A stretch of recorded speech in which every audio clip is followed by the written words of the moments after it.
Muy buenas noches, señoras, caballeros, bienvenidos al Gato al Agua. Habrá leído usted en la prensa seguramente un titular prácticamente unánime, que es que la Fiscalía del Tribunal Constitucional pide la recusación de dos miembros del... Vale, el Tribunal Constitucional no tiene fiscalía. El Tribunal Constitucional no es un tribunal de justicia, es un tribunal de garantías, que es una cosa distinta. Hay sí una representación, por así decir, del Ministerio Fiscal, de la Fiscalía General del Estado, ante el Tribunal Constitucional. Esto conviene tenerlo presente, porque si usted interpreta la noticia tal cual la ve, piensa en un tribunal de justicia ordinario, con un juez allí puesto, con su barba, con su peluca, o como se lo quiere usted imaginar, un abogado, que es un señor delgadito con gafas que grita defendiendo a los malos, y un fiscal, que es el... Nada que ver, no tiene nada que ver. El Constitucional no funciona así. El Tribunal Constitucional tampoco es un tribunal que haya decidido enmudecer a las Cortes, como ha dicho hoy salvajemente Pedro Sánchez, lanzado ya en una pendiente absolutamente, en fin, imprevisible. Pero, bueno, de los políticos vamos a hablar esta noche y les vamos a dar caña por todas partes, pero yo querría aprovechar precisamente esta cuestión de los titulares para dar caña a los colegas. Porque la frivolidad rayana con la desfachatez con la que tantos medios de comunicación están contando la actual crisis institucional es de auténtica vergüenza, y hace solo 10 años habría sido imposible. Precisamente por eso, por vergüenza.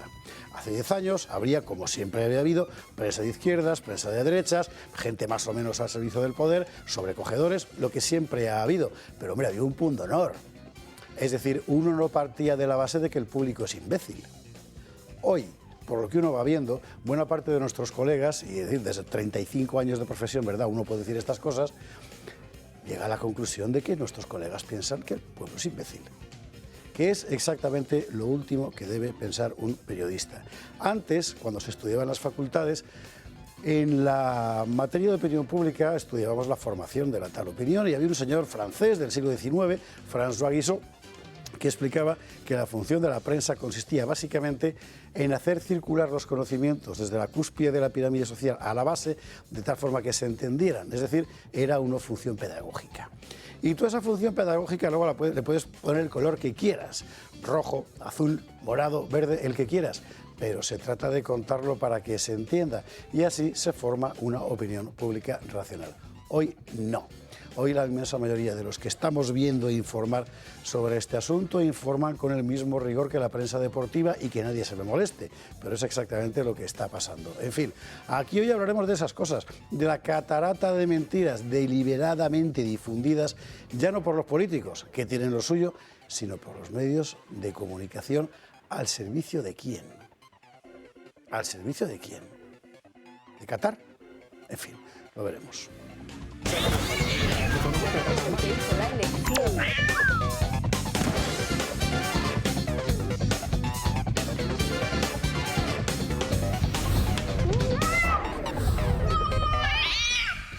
Lo de Qatar lo veremos, efectivamente, pero será mañana. Ahora son las 21:48, 20:48 en las Islas Canarias.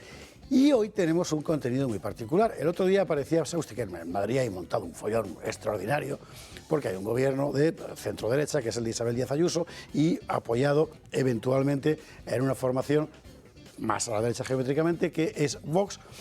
Buena parte de la gente que vota a Vox y que vota al PP quiere que estos se entiendan, pero claro, son dos partidos distintos, a veces se entienden y a veces, no se entienden. La otra noche estaba aquí Rocío Monasterio explicando por qué ella no se entendía en materia presupuestaria con Isabel Díaz Ayuso. Y hoy vamos a escuchar a la otra parte del tándem. Don Alfonso Serrano, muy buenas noches. ¿Qué tal? Muy buenas noches. Espero no equivocarme con la enumeración de cargos. Usted es portavoz del gobierno madrileño, secretario general... Del partido. Del partido. No, del secretario general del partido. Secretario general del partido. Ahora mismo es eso y punto. Es eso, sigo siendo diputado, pero desde que adquirí la responsabilidad de secretario general, dejé las de portavocía porque yo... O sea, tanto no se llega. No, a diferencia de muchas mujeres inteligentes que hay en este país, yo hacer una cosa y a medias, ¿sabes? El trabajo que hay en el Parlamento, y lo estamos viendo, es tan importante, sí, que requería un equipo liderado por una persona que estuviera a tiempo completo, y yo dedicarme a las tareas de partido en un año tan importante como el que tenemos por delante, además.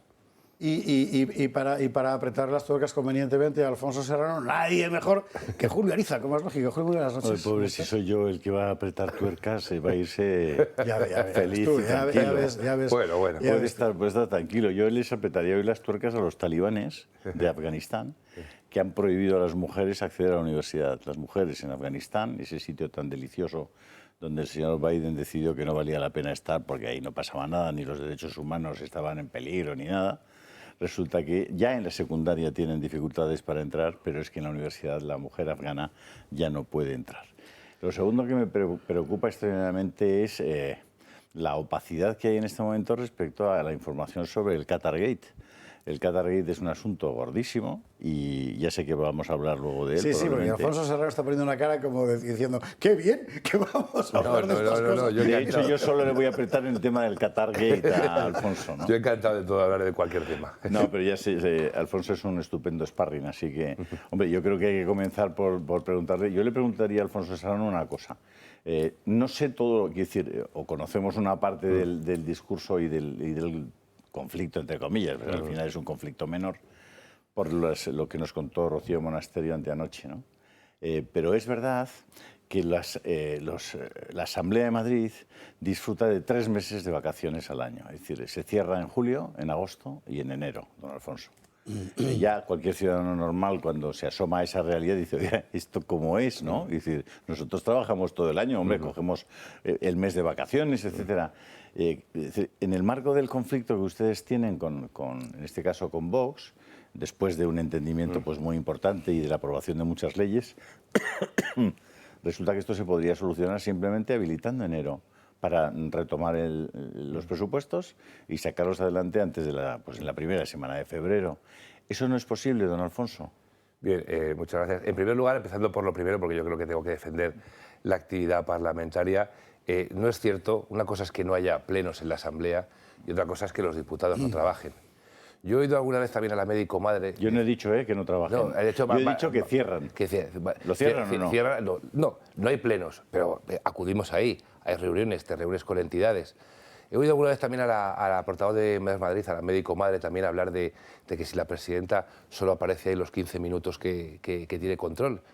Daría que pensar, porque estamos diciendo entonces que los portavoces de la oposición solo trabajan los 3 minutos que le preguntan a la presidenta. Es como si dijéramos, y yo lo he dicho en muchas ocasiones, no en este plató, sino en muchos otros, que aquellos que trabajan en los medios de comunicación solo trabajan de tiempo efectivo el tiempo que están delante de la cámara. Yo sí, desde luego. Y a mí me consta que hay mucha... En el caso de los tertulianos, a lo mejor sí, pero la gente que está trabajando, que presenta un programa, que se lo tiene que preparar de cualquier cadena, hay un trabajo detrás importante. Pues esto ocurre lo mismo. Hay meses en los que tienes que dedicarte a hacer territorio y que durante el año pues, no tienes que hacerlo. Por lo tanto, eso de primeras, que una cosa es que no haya plenos y otra cosa es que los diputados de cualquier partido, por lo menos los del Grupo Popular, ya le digo yo, que trabajan y trabajan de manera intensa. En cuanto al tema, pues no, lamentablemente no. Y eso me sorprende que alguien que en teoría ya debiera conocer cómo funciona la Asamblea y cuál es el mecanismo de elaboración de un presupuesto, porque ya ha participado en alguno, pues diga con esa frivolidad una afirmación que no es cierta. Es decir, por desgracia, esto no es como cualquier otra ley que se han callado, paramos y lo retomamos a la vuelta de las Navidades. Un presupuesto es una ley que en el momento en el que es rechazada, es devuelta al Gobierno y, por lo tanto, comenzamos de cero. Quiero recordar que Vox, en este caso Rocío Monasterio, se le entregó el presupuesto el 27 de septiembre y estuvo 2 meses, hasta el 29 de noviembre, 3 días antes de que acabara el plazo de enmiendas, sin entregar una sola propuesta al Gobierno. Si ha tardado 2 meses en ese presupuesto, y es un presupuesto que consideramos que es bueno, es materialmente imposible, por mucho que se habilitara enero, teniendo en cuenta que luego la tramitación parlamentaria es de 2 meses, es que el Gobierno no tarda 10 días en presentar un nuevo presupuesto. Es que hay una serie de informes, las cosas se hacen bien, no como el Gobierno de España. ¿Por qué tendría que ser nuevo, don Alfonso? Pues porque si estamos hablando de un conflicto formal. Porque tiene que ser nuevo por una sencilla razón, porque el que acabamos de presentar lo ha tumbado Vox. Cámbiele usted, no lo ha tumbado Vox. Cámbiele usted un artículo, cámbiele usted una coma y es un presupuesto nuevo. Pero es que es un presupuesto nuevo, pero que tiene que pasar... ustedes quieren que haya presupuesto, pero tiene que pasar todos los controles previos antes de llegar a la Asamblea. Eso no es cuestión de 2 días ni 3 días. Por supuesto que nosotros queríamos presupuesto. Si de hecho, cuando Vox comete este error, porque no olvidemos que todo esto parte de una cuestión y es un error cometido por Vox que no reconocen. que no reconocen y en el que, evidentemente, cuando uno no reconoce su error es muy complicado ayudarle. Y a partir de ahí... ¿Se refiere usted a haber entregado las enmiendas según ellos 15 minutos antes y luego no figuran como registradas hasta 5 minutos después, si no recuerdo mal, y entonces ustedes en la mesa, junto con Más Madrid, dicen no aceptamos... Claro, pero hay un matiz, Esto es como si tú tienes un vuelo que sale a las 6 de la tarde, te dicen que tienes que estar en la puerta de embarque a las 5:30 y te resulta que dices, oiga, yo llego al aeropuerto a las 5 y resulta que has llegado al embarque a las 6 menos cuarto y el avión se ha ido. No, yo ya estaba en el aeropuerto. No, es que no tenías que estar en el aeropuerto, tenías que estar en la puerta de embarque. Alfonso, aquí lo que ha ocurrido... Alfonso, yo eso lo he escuchado ya, claro, y le agradezco esa explicación, pero déjeme decirle una cosa. Hoy en el Parlamento de Andalucía, el Partido Socialista ha presentado las enmiendas con 1 hora 54 minutos de retraso sobre el plazo final para la presentación de enmiendas. ¿Sabe lo que ha hecho el Partido Popular? Ha llamado a la gente de Vox y le ha dicho, oye, no os opondréis a que les aceptemos por 1 hora 54, a que les aceptemos las enmiendas. Vox le ha dicho que sí. ¿Y sabe qué ha pasado? Que han dicho que sí, que las aceptaban. 1 hora 54 minutos. Sí. Déjeme por lo menos poner en duda que el criterio del PP de Andalucía respecto al Partido Socialista, con 2 horas de retraso, es al menos más generoso que el que ustedes han tenido por 5 minutos con Vox. Yo no sé cuál es el motivo por el cual... Yo se lo leo del Diario de Sevilla. Sí. O sea, conocí la noticia de que lo habían presentado tarde. Desconozco los motivos por los que tanto Vox como creo que también Podemos, o sea, PSOE, perdón, y Podemos lo habían presentado tarde. Los motivos son irrelevantes. No, porque el avión ya ha partido. No, porque el avión ha salido. No, porque vamos, utilizando el símil, si resulta que yo estoy en la puerta de embarque para cogerlo y alguien me retiene, evidentemente no es mi voluntad. Aquí lo que ocurre, y yo creo que eso es importante, porque yo ya digo, o sea, yo no sé cómo funciona el reglamento de Andalucía, yo sé cómo funciona el reglamento de la Comunidad de Madrid. Y sé cómo en parlamentos en los que tanto Vox como el Partido Popular vamos de la mano denunciando las barrabasadas y las tropelías que se hacen en el Parlamento de Cataluña, por ejemplo, y ahora en estos momentos en el Congreso de los Diputados, lo que yo no voy a hacer, lo que nosotros no vamos a hacer es, de alguna manera, flexibilizar el reglamento porque nos interesa a nosotros o por ayudar a nuestro socio de gobierno. Pero es que hay un detalle que yo creo que es importante, es que cuando Vox presenta tarde las enmiendas... ¿Lo hicieron en el pasado con Ciudadanos? No fue igual, no tiene nada que ver. Pero déjame terminar el momento. Piden un informe a la Asamblea para decir, oiga, que no es error nuestro, que es error informático de los servicios de la Cámara. Y claro, esto no es un informe de un letrado que se puede interpretar, es un informe técnico de trazabilidad de lo que es un programa informático en red. Y ese informe, hecho por funcionarios, lo que dice es que Vox está faltando a la verdad y que no se les bloqueó el sistema, que lo hicieron tarde. Entonces, claro, cuando resulta que has pedido un informe y los servicios de la Cámara te están diciendo con ese informe, esto usted lo ha hecho mal, es muy difícil ser flexible. Y lo que ocurrió con Ciudadanos en el año 2017, que lo hicieron tarde, no fue porque fueron tarde a Cristo. Alfonso, se lo compro, porque no le quiero a usted yo meter en un lío en temas formales. Yo simplemente, como observador imparcial. Veo el comportamiento del PP de Andalucía y que una hora... Hoy, es que estamos hablando, ya pasaba ahora, 1 hora 54 minutos tarde, y el PP llama a Vox y le dice, oye, joder, por 1 hora 54 pasarles las enmiendas, aceptárselas y tal. Vox dice que sí, y sin embargo con 5 minutos ustedes, que están siendo apoyados sistemática y lealmente desde mi punto de vista por lo que he visto de este proceso, y usted me lo acaba de confirmar, aplican ustedes el criterio más estricto. Entonces, simplemente, la gente, yo lo único que quiero es que sepan que es así. Claro. Es decir, ustedes han aplicado el criterio de que el avión ya sale, y aunque no se haya cerrado el finger ni la puerta y esté la azafata haciendo todavía el parte de vuelo, dicen que ni hablar, que el pasajero no entra, y luego hay algunas azafatas más amables y dicen, venga, pase, hombre. No, pero no, porque... No sé, digo yo. Me está mezclando, o sea, me estás utilizando el ejemplo, que está muy inteligentemente utilizado, mi propio ejemplo, pero me estás hablando del mismo avión. Y aquí son parlamentos diferentes que ya digo que yo desconozco cuál es la normativa de la Asamblea. Pero voy a más. Es que incluso después... Porque digo, nosotros estamos siendo rigurosos y la Asamblea en Madrid es un parlamento serio, tenemos una presidencia de la Asamblea, no tenemos ni a Batet ni a una Forcadell, y yo creo que eso es importante para dar certeza a la gente. Pero es que la propia presidenta, si estamos hablando de aprobar los presupuestos y de no solo aprobar los presupuestos, sino de que esas políticas que Vox, a través de sus enmiendas, quería que se implementaran en la Comunidad de Madrid, la presidenta en varias ocasiones en público dijo, oiga, si el problema son las políticas que estaban detrás de esas enmiendas, yo me comprometo con Vox a que una vez aprobados los presupuestos las incorporemos, que se puede hacer de alguna manera, a estos presupuestos. Porque se puede hacer modificaciones presupuestarias, se pueden tomar medidas a lo largo del año. Es decir, que si había una voluntad real de sentarse a negociar y ver qué enmiendas eran posibles incorporar, se podía haber hecho. Pero es que ante ese llamamiento de la presidenta de la Comunidad de Madrid tampoco tuvimos ningún tipo de respuesta. Por eso yo digo que cuando uno ha tenido 2 meses, que se dice pronto, es que, efectivamente, tú lo has dicho, Julio, es decir, nosotros tenemos un socio prioritario, que es Vox. Hasta tal punto que hemos llegado a firmar algunos acuerdos en los que, de motu propio, rechazábamos incorporar enmiendas de ningún otro grupo, es decir, solo con Vox. Y eso lo hemos firmado nosotros, y hay quien nos lo ha criticado. Entonces lo hemos hecho porque creemos que es un socio preferente y seguimos tendiéndole la mano. Pero la cuestión, ¿cuál es?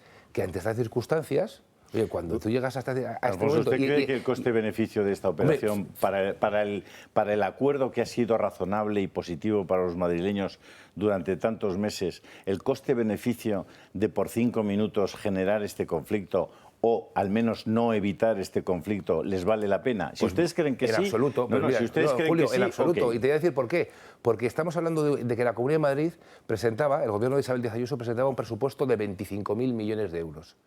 Y las 80 propuestas de Vox, que eran 100 y pico, porque algunas eran más de una dentro de los puntos, pero bueno, suponían en torno a 60, 70 millones de euros de un presupuesto de 25 millones. ¿De verdad alguien se piensa que eso iba a ser un problema para llegar a un acuerdo? No lo era. Pero la realidad, ¿cuál es? Que nosotros estamos todos los días, y vosotros aquí también, hablando de lo que está ocurriendo en nuestro país, de la incertidumbre, de la inseguridad jurídica, de la interferencia en las instituciones, del manoseo de los reglamentos y las normas. Frente a eso, lo que hay en la Comunidad de Madrid es un gobierno que genera certidumbre y unas instituciones serias y rigurosas. Manteniendo esa seriedad, que creo que debemos de mantenerla, ofrecíamos a Vox la posibilidad de llegar a algún tipo de acuerdo. Y por esa... Yo creo que, sinceramente, soberbia de personas que estaban en la dirección del grupo parlamentario de Vox y que cometieron ese error y que no han sido capaces de asumirlo en ningún momento, pues en estos momentos 1.000 millones de euros para atención primaria no van a estar. Había un acuerdo que firmamos con Vox, fíjate si Vox influye, había un acuerdo que firmamos con Vox para ir hacia la gratuidad del 0 a 3 y el bachillerato, que se iba a ir haciendo en porcentajes del 25% cada año. Eso está parado porque no hay presupuestos. Y era una propuesta de Vox. Tenemos otros 1.500 viviendas para jóvenes. Se han quedado paradas. Las prolongaciones de determinadas líneas de metro. Otros 50 millones de euros para duplicar el plan de natalidad que tenemos en la Comunidad de Madrid, que estamos de acuerdo. Es decir, hay muchas cosas. Pues me acaba de decir usted, si me permite, que todas esas cosas se pueden incorporar. No, eso está en el presupuesto. Pero que se podrá incorporar en cualquier caso. No, porque... O ya no. ¿O ustedes tienen ejecutado el 100% del presupuesto de este año? ¿O hay partidas que ustedes no han ejecutado este año? Por ejemplo... No, porque hay partidas... Por ejemplo, la dependencia, don Alfonso. No, lo que estamos hablando es que el presupuesto tiene una parte técnica yo le entiendo, y una parte económica. Lo he entendido perfectamente. Las políticas nuevas... Sí, las políticas nuevas... Pero déjeme decirle una cosa, por ir por arriba. Si yo quiero ayudar, ¿eh? Sí. A mí lo que me encantaría es que lleguen a un acuerdo. Y por ir por arriba. Vamos a ver. ¿Ustedes quieren un pacto político con Vox en este momento y están dispuestos a buscar una solución o no? Porque una de las cosas que usted me está diciendo en esta conversación es nuestra Asamblea quiere ser rigurosa y quiere ser creíble y por eso actúa así. El mismo día que la Asamblea de Andalucía o el Parlamento de Andalucía actúa de forma completamente contraria. Por tanto, envía el mensaje de que ni es rigurosa ni es creíble para los ciudadanos. Eso ya lo digo. No, eso yo lo que digo es yo defiendo no lo la dice de Madrid. usted, lo dice la lógica. Vale. Lo dice la lógica defiendo la de aristotélica. Madrid. Quiero decir, vamos, por continuar con sus argumentos, yo no quiero, de verdad que no quiero ir en absoluto contra usted. Estoy tratando de sacarle a usted una palabra en positivo diciéndome, Julio, vamos a buscar un acuerdo porque esto no tiene sentido. ¿Eso es posible? ¿Esa explicación me la puede usted dar? ¿O tiene usted alguna razón política más de calado para no hacer esa afirmación? No, a ver, yo lo que tengo es una razón de pura lógica. Es decir, nosotros, y así lo ha dicho la presidenta, quedan 5 meses por delante y tenemos temas pendientes en los que estoy convencido que vamos a llegar a un acuerdo con Vox. Bueno. Ahora, la cuestión de los presupuestos es técnicamente y materialmente imposible llegar a marzo, que se disuelve la Asamblea, con unos nuevos presupuestos, después de lo que hemos tardado en hacer los anteriores, porque no hay tiempo material. Si se quieren hacer bien las cosas, que podemos intentar hacer las cosas como las hace el Gobierno de España, pero no creo que eso sea lo que nos demandan los madrileños, ni los votantes de Vox, ni los votantes del Partido Popular. Le vuelvo a... Lo siento, lamento contradecirle, pero no es necesario hacer unos presupuestos nuevos, don Alfonso, y usted lo sabe como yo. Bastaría con hacer una pequeña modificación en ese presupuesto, que tardas, cualquier letrado suyo o cualquier asesor se la hace en 3 minutos, presentan de nuevo los mismos presupuestos y ustedes en la primera semana de febrero tienen aprobados esos presupuestos. Don Alfonso, Julio, por favor. Escucha, si resulta que yo le entrego un presupuesto a Vox el 27 de septiembre. Es que esto no es una opinión. Pero si lo que usted me ha dicho tiene razón. Pero yo no se la niego. Pero fíjate, es que... Estamos tratando de que sí, hoy que ya ha pasado todo eso... Sí, pero yo trato de buscar acuerdos y al mismo tiempo tengo la obligación de que seamos serios. Porque aquí estamos jugando, y no lo digo, y déjame terminar el No argumento. hable usted del Parlamento andaluz otra vez. No. Hablo de lo que es, cómo debemos de funcionar el Partido Popular y Vox, especialmente en Madrid, que somos, de alguna manera, el espejo en el que, de la antítesis de lo que son las políticas del sanchismo y de Podemos en España. Y lo que yo digo es que nosotros tenemos la obligación de ser serios. Entonces, si el 27 de septiembre se le entrega un proyecto de presupuestos a Vox y 2 meses, que se dice pronto, no es una semana, 2 semanas, 2 meses después, 3 días antes de que acabe el plazo, es cuando te hacen una propuesta, 2 meses, me dice usted qué garantía tenemos de que si hiciera la Comunidad de Madrid un nuevo presupuesto, cambiándole una coma, teniendo en cuenta que hay que mantener los tiempos, Vox no va a volver a hacer lo Pero mismo. si han aprobado, ¿qué garantía van a tener, don Alfonso, si ha aprobado Vox con ustedes 20 leyes? Sí. Entre otras la de farmacia, importantísima. Hombre, pero 20 leyes han aprobado con ustedes este tipo y no han tenido ustedes ni un solo problema. Ni les han pedido un consejero, ni les han pedido... Hemos aceptado, en una ley lo que hemos hecho ha sido aceptar cosas suyas y rechazar cosas nuestras, y ellos rechazar cosas suyas, pero lo que es normal, si a nosotros nos hubiera encantado, pero vamos a ver, si repito lo de antes, si eran 65 millones de euros de 25.000, si nosotros estábamos encantados de haber podido negociar esas enmiendas, y si realmente de lo que estamos hablando es de las políticas que están detrás de esas enmiendas, Vox tenía la posibilidad de, una vez aprobados los presupuestos, haber influido en que parte de esas políticas las acordáramos para los próximos meses. Yo creo que nuestros espectadores le han entendido a usted y no sé si me han entendido a mí, pero a mí lo que me gustaría es, de nuevo, escucharle a usted decir si es posible que ustedes quieren buscar el acuerdo y resolver el conflicto con Vox cuanto antes y que van a hacer alguna propuesta en positivo para eso. Es que yo no creo que exista un conflicto. Yo llego al principio. Yo no hay un conflicto. Desde luego que no tenemos ningún conflicto con los votantes de Vox, ni con los dirigentes de Vox. Lo que hay es un hecho puntual que seguimos sin entender cómo se han desarrollado los acontecimientos y cuál ha sido la respuesta de Vox.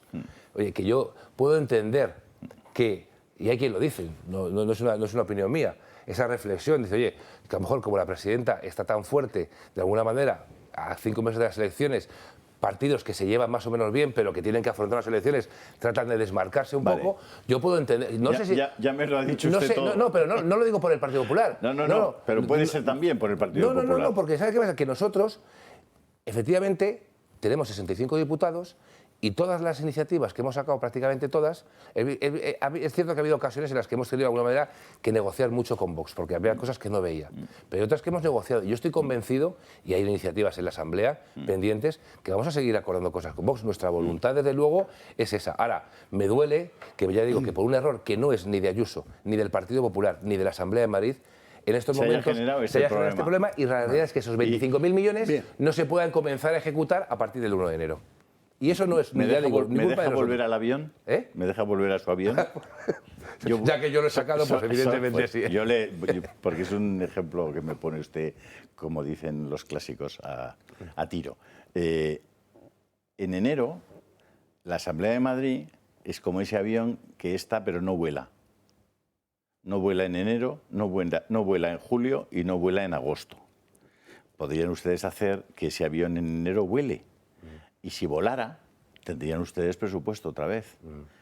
Pero eso es una... Pero es que no es cierto, con todo respeto, es que eso no es cierto. El tema es que, y se lo he oído a Rocío, y yo he trabajado con ella de portavoz y la tengo un cariño y un respeto absoluto, y ella lo sabe. Pero no es cierto, Julio, es que no es cierto. Es que no puedo aceptar que se diga que si en enero hubiera actividad parlamentaria habría presupuesto, porque una cosa es la actividad parlamentaria y otra es el Gobierno. Y repito, por mucho que aunque solo cambiemos una sola coma, un proyecto de presupuestos de una comunidad autónoma lleva un timing antes de llegar a la Cámara. Un timing que hay que cumplir. Yo no le digo que entonces, a usted en absoluto nunca se lo diré que actúen como el Partido Socialista, que es capaz de cambiar la Constitución en 15 días. No, yo no le pediré eso. Ahora sí, le diré, hombre, que... Y también desde mi punto de vista, creo que la actividad parlamentaria en nuestro país debería ser una actividad laboral como la de cualquier otra profesión, alguna otra actividad. Eso es una opinión, sin más. A ver, yo, por terminar con esta cuestión, es decir, fíjese lo raro que es la situación laboral de aquellos que nos dedicamos a la labor representativa, lo poco laboral que es que no tenemos ni paro. Y yo no digo que seamos uno... Yo he sido diputado 7 años, le habla alguien que sabe de eso y que me parecía horroroso que se cerrara en enero, que se cerrara en julio, que se cerrara en agosto. Pero también es cierto que la política y yo era diputado en entonces. Pero Julio, que la actividad política, más allá de estar en las comisiones... Oye, ha habido 70 horas de trabajo en comisión para estos presupuestos que hemos tirado a la basura, por desgracia. Pero más allá de ese trabajo parlamentario en pleno y comisión, los diputados, al menos los del Grupo Popular, cuando no están en la Asamblea, no están en su casa. Están reuniéndose con entidades, están visitando territorio. Son 179 municipios. Tenemos los diputados distribuidos por municipios. O sea, hay un trabajo de los diputados... Nunca negaré eso y que hay diputados extraordinarios y con una capacidad de trabajo extraordinaria y que hacen eso en jornada laboral y en domingo. Terminando con tu símil, la Asamblea no sería el avión, sería el aeropuerto. El problema es que ese avión ya partió y ahora lo que hace falta sería otro avión. Y el problema es que ese avión no está preparado para llegar a buen puerto en apenas 2 meses. Señores, les habla el sobrecargo. Vamos a ver, una última cuestión, porque es que ha corrido aquí el tiempo, pero yo no quería dejar de preguntarla, me parece que es muy importante. ¿No me vas a dejar preguntar más? Pues las 22:11. Te encelas. Pero si tenemos la ley trans entera. Pues tú me contarás. Si eres capaz de preguntar en un minuto... No, en un minuto no. Bueno, claro, tú me contarás. Has dedicado 20 minutos de entrevista a hablar de los presupuestos y de las líneas aéreas. Pero haberme pasado... Estás actuando como el PP con los 5 minutos de las enmiendas, macho. No, querido. Luego hablamos con... Se me va el avión. Luego hablamos con Comercial, tú y yo. No. Eso no pasa nada. Bien, de la ley trans es muy importante. Sí. Lo que yo voy a preguntar es la salida. Porque sigue en huelga esta gente. Sí, sabemos que es una huelga en gran parte política, con una incidencia en estos momentos en torno al 10%, según los datos de los últimos días.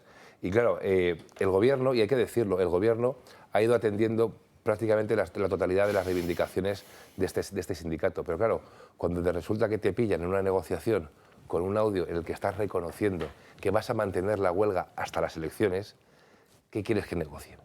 O sea, ya sé que lo que te ofrezca, en cuanto te ofrezca lo que quieres, me vas a venir con una nueva reivindicación. Por eso estamos viendo como un problema que es común en toda España, que es la falta de médicos de atención primaria, la falta no es común, es mucho peor en otras partes de España. Incluso peor. Pero fíjate la diferencia que hay en otras comunidades. Yo no llamaré, porque yo no tengo, no lo haré, yo ni lo voy a hacer ni debo hacerlo, llamar irresponsables a estos sindicatos. Pero sí que he oído a otros sindicatos y otras comunidades autónomas que han dicho que por responsabilidad ellos van a esperar a que pasaran las Navidades, los picos estos de gripe, para hacer lo que están haciendo sus compañeros aquí en Madrid. Entonces, yo lo que les pediría a los sindicatos es una reflexión, ¿no? Porque al final aquí quienes son perjudicados no es Isabel Díaz Ayuso, ni el Partido Popular, ni ningún partido, son los ciudadanos, son esa gente que acude a esos centros de salud y que tienen derecho a tener una atención. Y yo creo que la comunidad está dando pasos para llegar a un acuerdo y lo que esperamos es que haya voluntad real de llegar a un acuerdo por parte de los... Y si quieres que hablemos de la ley trans, también hablamos un minuto. Último asunto, ley trans. ¿Usted cree que uno se puede autodeterminar el género? No. Pues ustedes en su ley dicen... Exacto, y por eso ha dicho la presidenta hace 20 días a la propia Rocío, en una pregunta parlamentaria que le preguntó directamente por eso, le dijo la presidenta que sí, que vamos a cambiarlo. Y le dijimos... No haré más preguntas, porque todo lo demás me va a decir que lo van a cambiar, porque la ley trans que aprobó Cristina Cifuentes y que han asumido ustedes es una ley, en algunos aspectos, incluso peor que la que presenta Irene Montero mañana en el Congreso de Diputados. Yo tengo que decir... Ustedes ahora han aceptado cambiarla y no sabe la alegría que me da, porque esa ley es una monstruosidad. Su ley, la ley del Partido Popular de la Comunidad de Madrid, en el tema trans, es una monstruosidad. Esto sí que me lo he... O sea, que podemos tener un debate amplio. Pero dudo que tengamos un debate cuando estoy convencido que vamos a estar de acuerdo. Quiero decir con esto... Nosotros creemos... Ustedes la van a a derogar antes de las elecciones? La cuestión es que lo que vamos a hacer... Don Alfonso, ¿la van a derogar antes de las elecciones? Te voy a decir porque esto es un tema serio, igual que hay otros que son más breves, pero esto es un tema muy serio. Muy serio. Nosotros creemos, y te lo digo honestamente, que más allá de izquierdas y derechas, hay leyes que tienen que existir para proteger de determinadas situaciones de vulnerabilidad. Y hay personas en España, en Madrid, con familias de izquierdas y de derechas, que tienen hijos que son trans, lesbianas, gays y que necesitan, que son agredidos por su propia condición y que necesitan que las leyes les protejan. Eso es una cosa, que eso yo creo que todo el mundo podría estar de acuerdo, y otra cosa muy diferente, a veces algunos excesos de celo que se han cometido. Nosotros creemos, y así lo ha dicho la propia presidenta, que hay cosas que se tienen que cambiar y quitar de esas leyes. Y lo que ha dicho la presidenta es que vamos a ver cómo queda efectivamente ese bodrio que está preparando Irene Montero en el Congreso de los Diputados, y a partir de cómo queda eso vamos a analizar en qué impacta en la Comunidad de Madrid y con la legislación nacional y la realidad en Madrid acometer la eliminación de algunas cuestiones como la inversión de la carga a la prueba, la autodeterminación que usted dice. Es decir, por lo tanto, yo estoy convencido que podemos llegar a acuerdo. Pero, repito, no somos el Partido Socialista y sus socios independentistas. Aquí las leyes no se cambian en 10 minutos. Ni en 15 minutos ni en 2 días. Alfonso, y por lo tanto, Alfonso, estamos de acuerdo. Hoy en Madrid, con la ley que ustedes han mantenido vigente todos estos años, hoy en Madrid, ese menor puede tener un proceso de hormonación o de bloqueador de la pubertad contra la voluntad de sus padres, con su ley. Y yo lo único que le digo es, la ley que ustedes aprobaron, y evidentemente con el voto de doña Isabel Díaz Ayuso, entre otros, es una monstruosidad. Los ciudadanos madrileños no la conocen. Ahora, gracias a que Irene Montero, que tiene ideas geniales como la ley que está llevando al Congreso, hemos tenido oportunidad de trabajarla y de conocerla bien. Aunque nosotros la denunciamos en su momento porque fue inmediatamente posterior a la ley que se aprobó en Galicia y a la que se aprobó en Cataluña. Que son un disparate desde el punto de vista del derecho natural y de la protección de los menores. Y cuando la presidenta de la Comunidad de Madrid sale a decir que no vamos a echar atrás la defensa de ningún derecho individual, está diciendo lo contrario exactamente de lo que está haciendo, porque esta ley trans lo que hace es cargarse un montón de derechos individuales de los padres, de los abuelos y de los niños. Y de los docentes. Entonces, don Alfonso, por favor, comprométase con nosotros. Si yo no tengo que hacerlo yo porque... echar atrás esta ley. No tengo que hacerlo yo porque ya la propia presidenta, en sede parlamentaria, no hace un año, hace 15 días, a una pregunta de Rocío, se lo confirmó en esos términos. Como dicen en... No haré más preguntas, señoría. Me alegro. Yo tampoco, porque son las 22:17 y don Alfonso se quiere ir a la cama. Oye, se ha defendido como un león. Somos gatos de noche. Se ha defendido bravamente y le agradezco mucho la paciencia que ha tenido conmigo. Es un placer siempre estar aquí con vosotros y poder discrepar poco, porque yo estoy convencido que del fondo compartimos principios y además, yo lo he repetido decir, y yo creo que ese es el mensaje. Al final, a mí me gustaría, como secretario general del Partido Popular, trasladar ese mensaje, es decir, Madrid es el ejemplo contrario de lo que es en estos momentos lo que está ocurriendo en el Gobierno de España, ¿no? Y quienes creemos en la libertad, quienes creemos en una serie de principios y valores, en la separación de poderes, quienes defendemos la transición, la Constitución, no podemos dejarnos por cuitas menores y tactismo de partidos cuando lo que está en juego es que nos quieren cambiar el país por la puerta de atrás, ¿no? Y quienes es referente por las políticas que hacemos, cuando, en este caso, la presidenta Isabel Díaz Ayuso, cuando algo falla en Madrid, quien se alegra es la izquierda y Pedro Sánchez, ¿no? Y quienes tenemos responsabilidad de ello, no podemos dejar que no se lleven ni una sola alegría. Don Alfonso Serrano, gracias. Don Julio Ariza, quedan ustedes despedidos. Muchísimas gracias por estar aquí esta noche. Partimos, Julio. Vámonos. mañana más.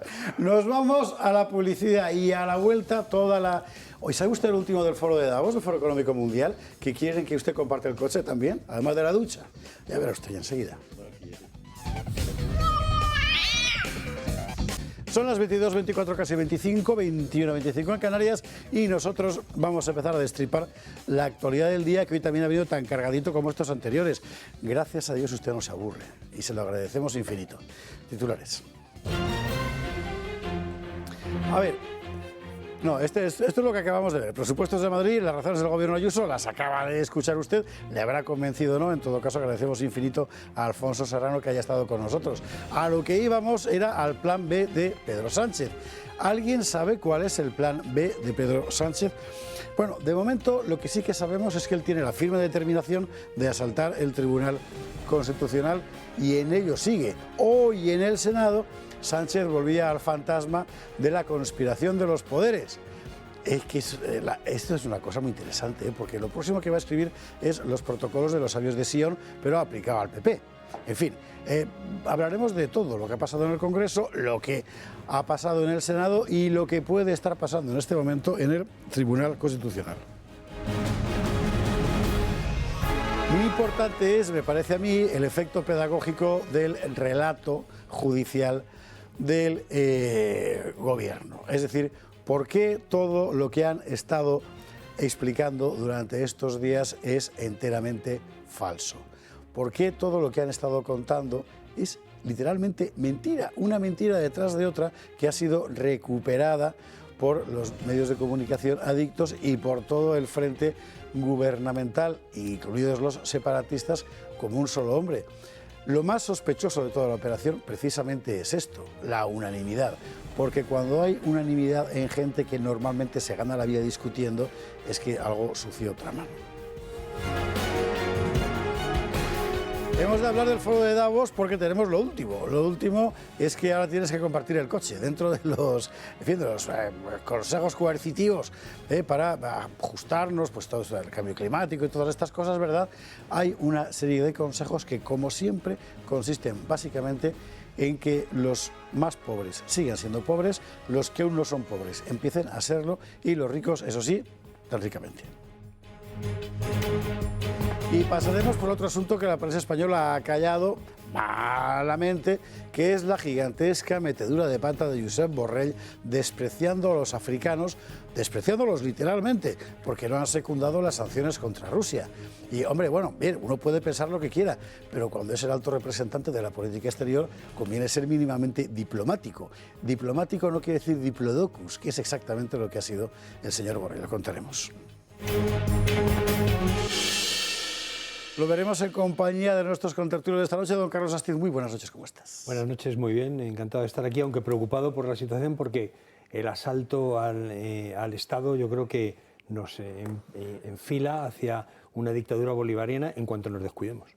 Este es bolivariano totalmente, el planteamiento de Sánchez, claro, y no sé si alguien ha hecho ya el chándal, pero es lo siguiente. No, es decir, es que para que el Parlamento ocupe todas las instancias y todos los poderes del Estado bajo el control del Ejecutivo significa que no hay una democracia, porque no hay separación de poderes y en consecuencia lo que hay es una dictadura, con chándal o sin chándal, con el Caribe o con el Manzanares. La democracia totalitaria que escribió tu ex jefe Cebrián, al que tuvimos aquí la otra sí, noche. Me sorprendió muchísimo, me sorprendió verlo. Y te debo decir que a mí también. Debo decir que a mí también, y sé que a muchos espectadores también, a unos gratamente y a otros no.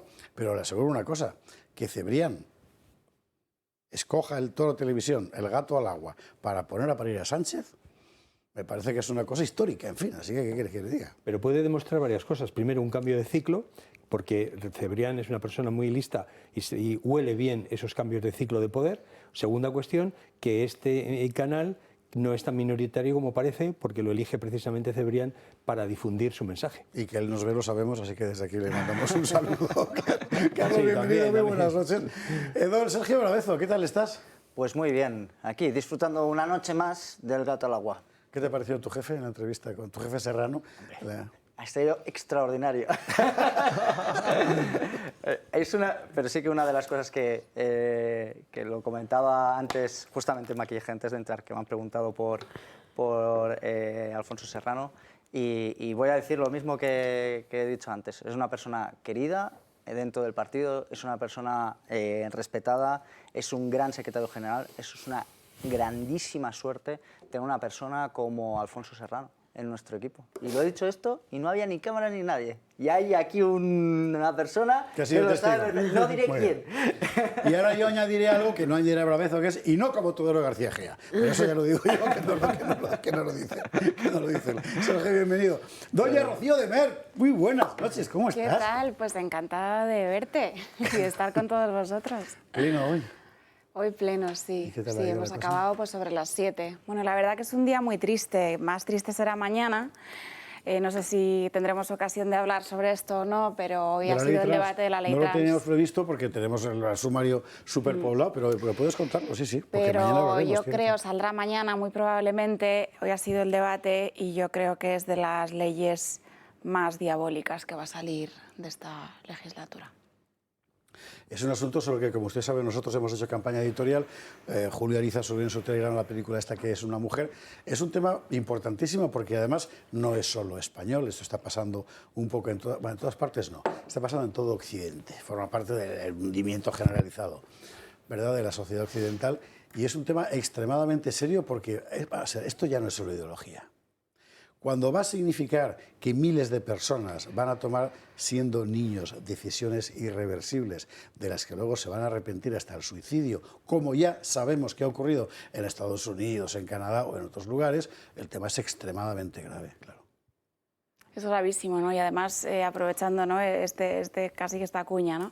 El sábado pasado asistí a un foro muy interesante que organizaba mi compañera Margarita de la Pisa. Sí, estuvimos aquí contando con Margarita, sobre la vida, y la verdad que hubo un panel extraordinariamente interesante con profesionales médicos y la vicepresidenta del Colegio de Médicos de Madrid. No sé si será rescatable o no esa intervención, pero tuvo una intervención extraordinariamente importante desde mi punto de vista sobre la ley que sale mañana, ¿no?, y que verá la luz mañana. Si esto fuera ahora la Fox, yo diría, Irene, por favor, esa intervención, y estaría. Pero aún no. Gracias al Club de Amigos nos parecemos cada vez más, pero todavía no llegamos. Rocío de Mer, bienvenida, buenas noches. Y bien, ha salido por fin, entre todas y puñetas, doña Teresa Gómez, ¿cómo está? ¿Qué tal? Buenas noches. Vaya semanita, ¿eh? Vaya semana. Y parece ser que no va a terminar, porque ahora mismo el Pleno sigue reunido, el Pleno del Tribunal Constitucional, y ahí Vamos a están ver, los escuchen una cosa. magistrados. O sea, resulta que de la votación del CGPJ de ayer, Sí, sí. ahí hay una señora vocal que es la mujer de Cándido Conde Pumpido. Sí. Es decir, que esta señora, por tanto, le pide a nosotros consejeros, bueno, usted inhíbase, puesto que de lo que se trata es de una votación que va a hacer a su marido presidente. Claro, yo no me inhibo. Sí. Y cuando le dicen... Pero, y hombre, es la que está paralizando y ahora realmente... les ha denunciado públicamente, no sé si judicialmente, No. por coacciones. Sí. Tal cual lo ha dicho. Sí. Pero que cada madura. Y de hecho, ella es la que está paralizando la renovación del Tribunal Constitucional, porque si ayer se hubiese apartado, como lo hizo otro de los vocales, Enrique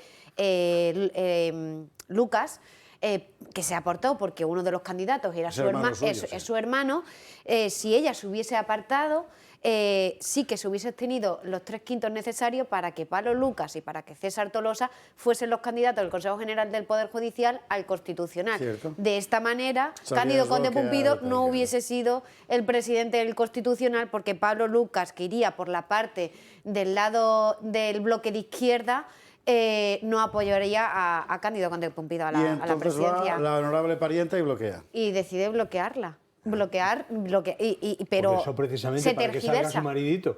Para que salga su marido, para ahorrar tiempo, para que el Gobierno, a través de una proposición de ley o de un proyecto de ley, tramite esas enmiendas que ahora les tiene retenida o cautelarmente el Tribunal Constitucional ha decidido paralizarla, entre otros motivos, por ser inconstitucionales. Y ganar tiempo para que se revoquen esas mayorías que ahora se exigen y su marido pueda ser el presidente del Constitucional. En latín eso se llama desvergüenza total, ¿no? Sí, así llamado. Se me está ocurriendo algún sinónimo en Román Paladino, ¿sabes? Sí, pero bueno, casi que no. Vamos ya directamente al Que lo vamos a necesitar, me que parece. está cayendo. Adolfo Albisto, muy buenas noches. Buenas noches, gracias. Con Protege tu vida. Ya sabe usted, a mí me sigue asombrando la cifra, que yo debo decir, ignoraba por completo, de gente que todos los años sufre un ataque al corazón que termina siendo mortal. 30.000. Joder, muchísimos. Son 100 diarios. 100 personas han muerto hoy porque ha tenido una parada cardíaca y no se ha podido actuar a tiempo. 100 personas. Y no sabemos además el número de los que han tenido la parada cardíaca, se les ha reanimado, pero los Y daños ya han sido luego, y irreversibles. quedan también dañados porque el cerebro ha pasado 4 minutos. Si es que esto está claro, mirad, cuando nosotros llamamos, nosotros estamos mucho con los servicios de emergencia, ellos hacen todo lo que pueden, evidentemente. Lo que pasa es que nosotros cuando nos ponemos en contacto con el 112 y tiene un proceso. En primer lugar, la persona coge el teléfono, ¿qué ocurre? tú cuando estás en un estado así, dices, pues mira, que no sé, que mi abuelo se ha caído, está desvanecido, no reacciona, bueno, a ver, ¿cómo se llama su abuelo? Tienen que tomar datos del nombre, la dirección, pellizquele, ¿reacciona? No. Pues claro, todas estas cosas es un primer paso. Sigue pasando el tiempo. Claro, sigue pasando el tiempo para pasar al médico. ¿Qué ocurre en todo esto? Que si nosotros tenemos el desfibrilador, de verdad, os lo estoy diciendo porque es súper importante, hay algo que podemos hacer nosotros mientras que ocurre todo esto, que es sacar el desfibrilador, darle a un botón que va a hablar. En ese momento ya enseguida... Paciente adulto. Ya sabe usted. Solicite asistencia médica. Te va a ir, Retire la ropa efectivamente, del te torso va a ir del paciente informando para dejar de la todo. piel al descubierto. Y lo más importante Tire de la lengüeta verde para es que sacar cuando los sacamos lengüeta. esa lengüeta, sacamos estos electrodos, nosotros colocamos estos electrodos tal como nos indica y hemos hecho ya algo importantísimo, que es monitorizar a la persona para que sepa el aparato qué le está ocurriendo. A mí lo que me tiene fascinado es lo fácil que es, hasta yo entiendo cómo funciona, y luego que si el corazón está bien, no va a descargar. Nada.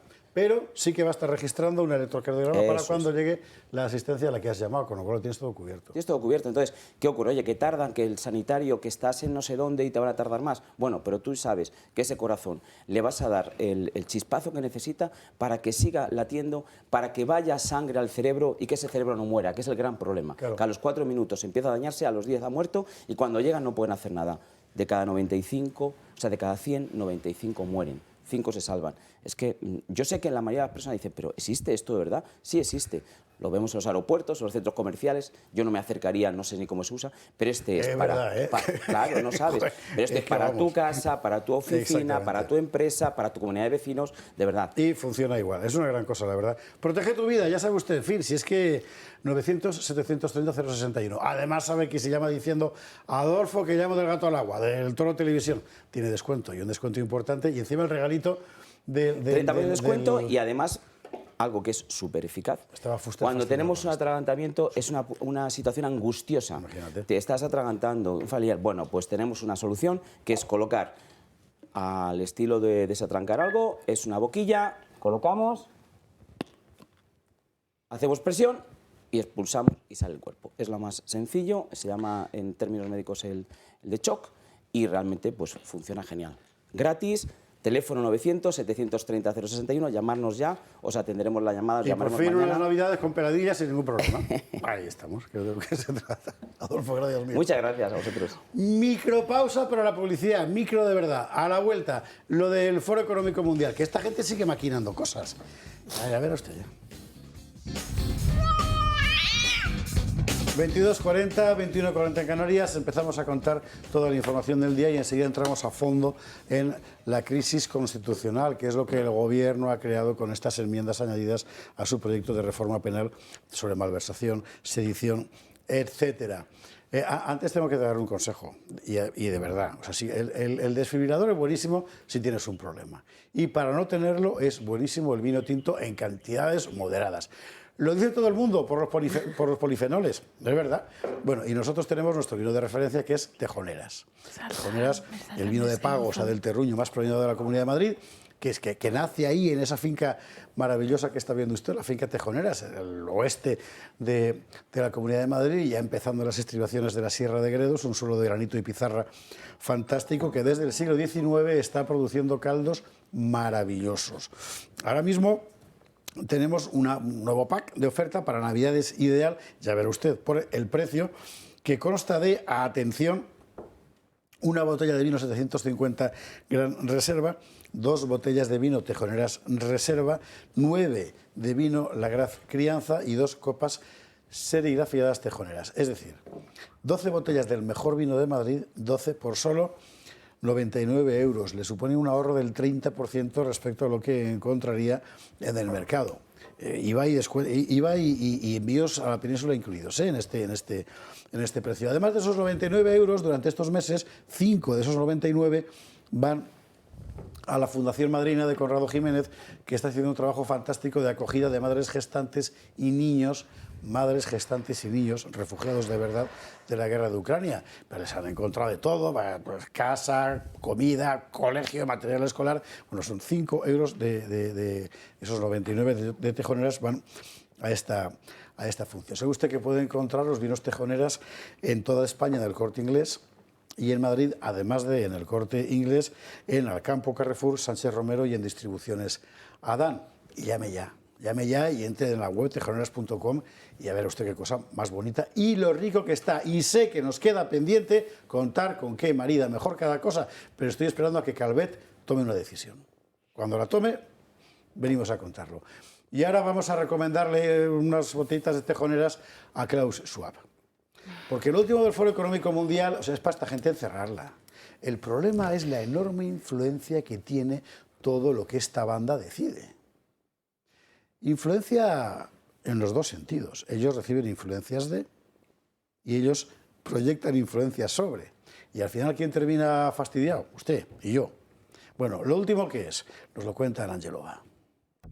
El Foro de Davos dice que no estamos haciendo suficiente por frenar el cambio climático, que no nos estamos esforzando demasiado. Por ello, nos traza la ruta de una revolución de energía limpia que, si se analiza detenidamente, resulta no ser la panacea que se intenta vender.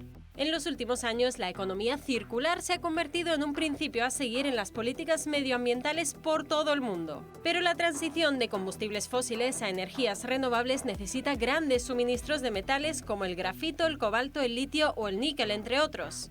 Y la escasez de estos minerales hace que la energía verde aumente su precio, algo sin duda a tener en cuenta, ya que aunque se reciclen los materiales que ya están en circulación, la producción aumentaría un 500%. Es decir, crecimiento exponencial, costes desorbitados, ahí está la transición verde que pagamos todos. El Foro Económico Mundial nos presenta unos datos con los que pretende que nos parezca muy buena idea. En primer lugar, pasamos de poseer cosas a simplemente usarlas. Dice que un coche en Inglaterra solamente se usa un 4% del tiempo, así que es una grandísima idea compartir en lugar de comprar. Después destaca la importancia de la longevidad, que la gente no se compre un móvil cada 2 o 3 años, sino que aguante con el mismo 5 por lo menos para reducir la huella de carbono más de un 30%. Y si vemos que el móvil va peor, es algo que hay que sacrificar por el bien común. Por último, dice que hay que tomarse muy en serio eso de dar una segunda vida a las cosas. Dependiendo de qué estemos usando, hay que extender la vida útil hasta 20 años para no fomentar que se fabrique más y sentirnos culpables por ser un mal ciudadano. Pero aquí está la otra parte de la cuestión. El Foro de Davos no habla de las consecuencias en el empleo de sectores como la automoción, el almacenamiento o la electrónica. Tampoco dice que reciclar requiere grandes recursos para reconvertirlo todo en materia prima útil de nuevo, que puede incluso suponer un mayor gasto de energía que el que se ahorraría al no fabricar uno nuevo. Y en realidad, por mucho que hablemos de esto, lo que importa de verdad al trabajador que está en su casa es qué consecuencias va a tener para él esta deriva verde englobada en la Agenda 2030. Desde lavar la ropa a mano como antaño hasta tener menos hijos, pasando por comprarse un carísimo coche híbrido que no se puede permitir o directamente no tener coche, no comer carne y no coger el avión. Empeñarse en calcular cuánto van a contaminar nuestros futuros hijos para intentar que no los tengamos siquiera es solo la cúspide de una montaña de decisiones catastróficas. Pretenden que acabemos con un teléfono fijo en casa, sin móviles, yendo en bicicleta al trabajo, mientras las élites siguen su vida exactamente igual que ahora. Nos meterán en la cabeza que es por dejar un mejor planeta para nuestros hijos, pero la cuestión es si habrá hijos a los que dejar el planeta. El otro día tenía una intervención en las Cortes fantástica, Magdalena Nevado, hablando de la Agenda 2030. Creo que podemos anunciarle que el viernes en los Húsares vendrá Magdalena a hablar de esto, precisamente, de la Agenda 2030. Pero bueno, usted reconstruye el plan. O sea, ¿tiene coche? No lo usa, ¿para qué? ¿Tiene hijos? No, mala cosa. ¿Come carne? Vamos a ver. El libro de resistencia de nuestro tiempo ya no se va a llamar Manifiesto Comunista, se va a llamar Me cago en vuestra estampa. Porque, ¿verdad? O sea, te están dibujando un mundo que tú me contarás. O se puede llamar R de Resistencia. También es verdad que es el libro de Astiz, efectivamente. Hombre, yo creo que esto demuestra de nuevo cuál es el carácter negativo, peligroso, de enemigos que tiene el Foro de Davos. Es decir, cuando dicen no tendrás nada y serás feliz, es precisamente esto, es el origen, ¿no? Pero hay que tener en cuenta algunas cosas, que una parte muy importante de su proyecto está sustentado sobre pilares falsos. Es decir, hay un pilar falso que es el del cambio climático atribuible al humano, en el que simplemente basta con, por ejemplo, darse cuenta de lo que supuso en la liquidación o en la emisión de CO2 el volcán de La Palma, con los millones de coches que serían equivalentes, sin intervención humana. Pero hay otra cuestión muy importante que además tiene que ver con ese intento de reducir la población, ese intento de que seamos muchos menos y más pobres, ¿no? Y ese intento es precisamente una de las cosas que está llevando a que miles de personas, de jóvenes, de chicos, de chicas, se estén esterilizando en países como Canadá, Australia o Estados Unidos porque el planeta no puede soportar más. Tengamos en cuenta una imagen. Es decir, somos 8.000, acabamos de llegar a 8.000 millones de habitantes en el planeta. Es decir, si cogemos la densidad de población que tiene Nueva York y metemos a esos 8.000 millones de personas en esa densidad, en la densidad de una ciudad vivible y moderna como es Nueva York, esos 8.000 millones cabríamos todos en el estado de Texas y el resto del planeta estaría vacío. Es decir, que realmente tenemos todavía mucho espacio que ocupar. No es un problema, es decir, la sobrepoblación es solo un problema para los ricos que temen que que tanta gente pobre que no les hace caso, que no les es obediente, se les vaya a rebelar y termine llevándolos a la guillotina. Luego, otra de las cosas que también es muy importante es la cantidad de gente que está empezando a despertar, que está empezando a darse cuenta de que todo esto es un proyecto malvado de liquidación de la humanidad, de la libertad, de las naciones, de la patria, de la familia. Y justamente lo que está habiendo es toda una cultura de afirmación, de contraafirmación, en el sentido de defender no solamente decir que los hombres aman a las mujeres y las mujeres aman a los hombres, que quieren formar familias en unas naciones, en una patria llena de progreso y de democracia, sino que ese va a ser el futuro inevitable, ¿no? Yo ahí añadiría, mi visión es clara, cuando lo comparamos con lo que ha pasado hoy, lo que serían los foros internacionales como este que estamos comentando, el de Davos, comparado con lo que sucedía, o por ejemplo con el FMI, con el Banco Mundial a inicios del siglo pasado, o mejor dicho, después del final de la Segunda Guerra Mundial, ahí teníamos claras unas reglas completamente diferentes a lo que hoy tenemos comparado con estos foros internacionales. ¿A qué me vengo a referir? El FMI y el Banco Mundial lo que estaban intentando hacer era un control del poder por parte de la ciudadanía. Eso quería que todos los países buscaran ese tipo de democracias liberales. Y luego, por otro lado, el intercambio comercial, que ahí entraba el FMI y el Banco Mundial, pues entraban de una manera bastante claras. ¿Cuál era el objetivo de ese intercambio mundial? Dentro de lo que serían unas normas para poder hacer ese comercio entre los diferentes países. Ahora, ese salto es completamente diferente. Es de intervención dentro de los propios estados. Ese es el problema. Es el salto de lo internacional a lo transnacional. Y ese salto es absolutamente brutal porque hace que todo el mundo pierda soberanía. Claro, entonces es una... Y lo más importante, ahí acabas de comentar algo muy importante, que es una pérdida de soberanía y de decisión que no ha sido cedida por parte de la ciudadanía, sino que ha sido tomada por parte de esas instituciones internacionales. Esa es la gran diferencia. Nosotros, los europeos, hemos cedido soberanía respecto a la Unión Europea, pero porque ha sido previamente ratificado. Sin embargo, estos foros no es así. ¿Y cuál es el problema y las consecuencias de todo esto? Pues que la ciudadanía ni está informada, ni se sabe lo que se quiere hacer, y sobre todo lo que se quiere hacer en muchas ocasiones es vía tomar el poder por parte de las instituciones internacionales y hacerlo sin consultarlo absolutamente con nadie. Rocío de Mer. No tendrás nada y serás feliz, ¿no? Y lo estamos viendo constantemente en todas las manifestaciones que vemos sobre el Foro de Davos y compañía. Bueno, con todos mis respetos a Sergio, ¿no? Pero en el año 2015 fue el gobierno de Mariano Rajoy quien firmó la Agenda 2030, ¿no? y uno de los grandes precursores de todo lo que estamos viviendo ahora y de todo lo que quieren hacer con las clases medias de los países occidentales y en realidad casi con las poblaciones mundiales. Tú no tendrás nada y serás feliz, pero ellos irán en jets privados a todas sus cumbres climáticas, ¿no?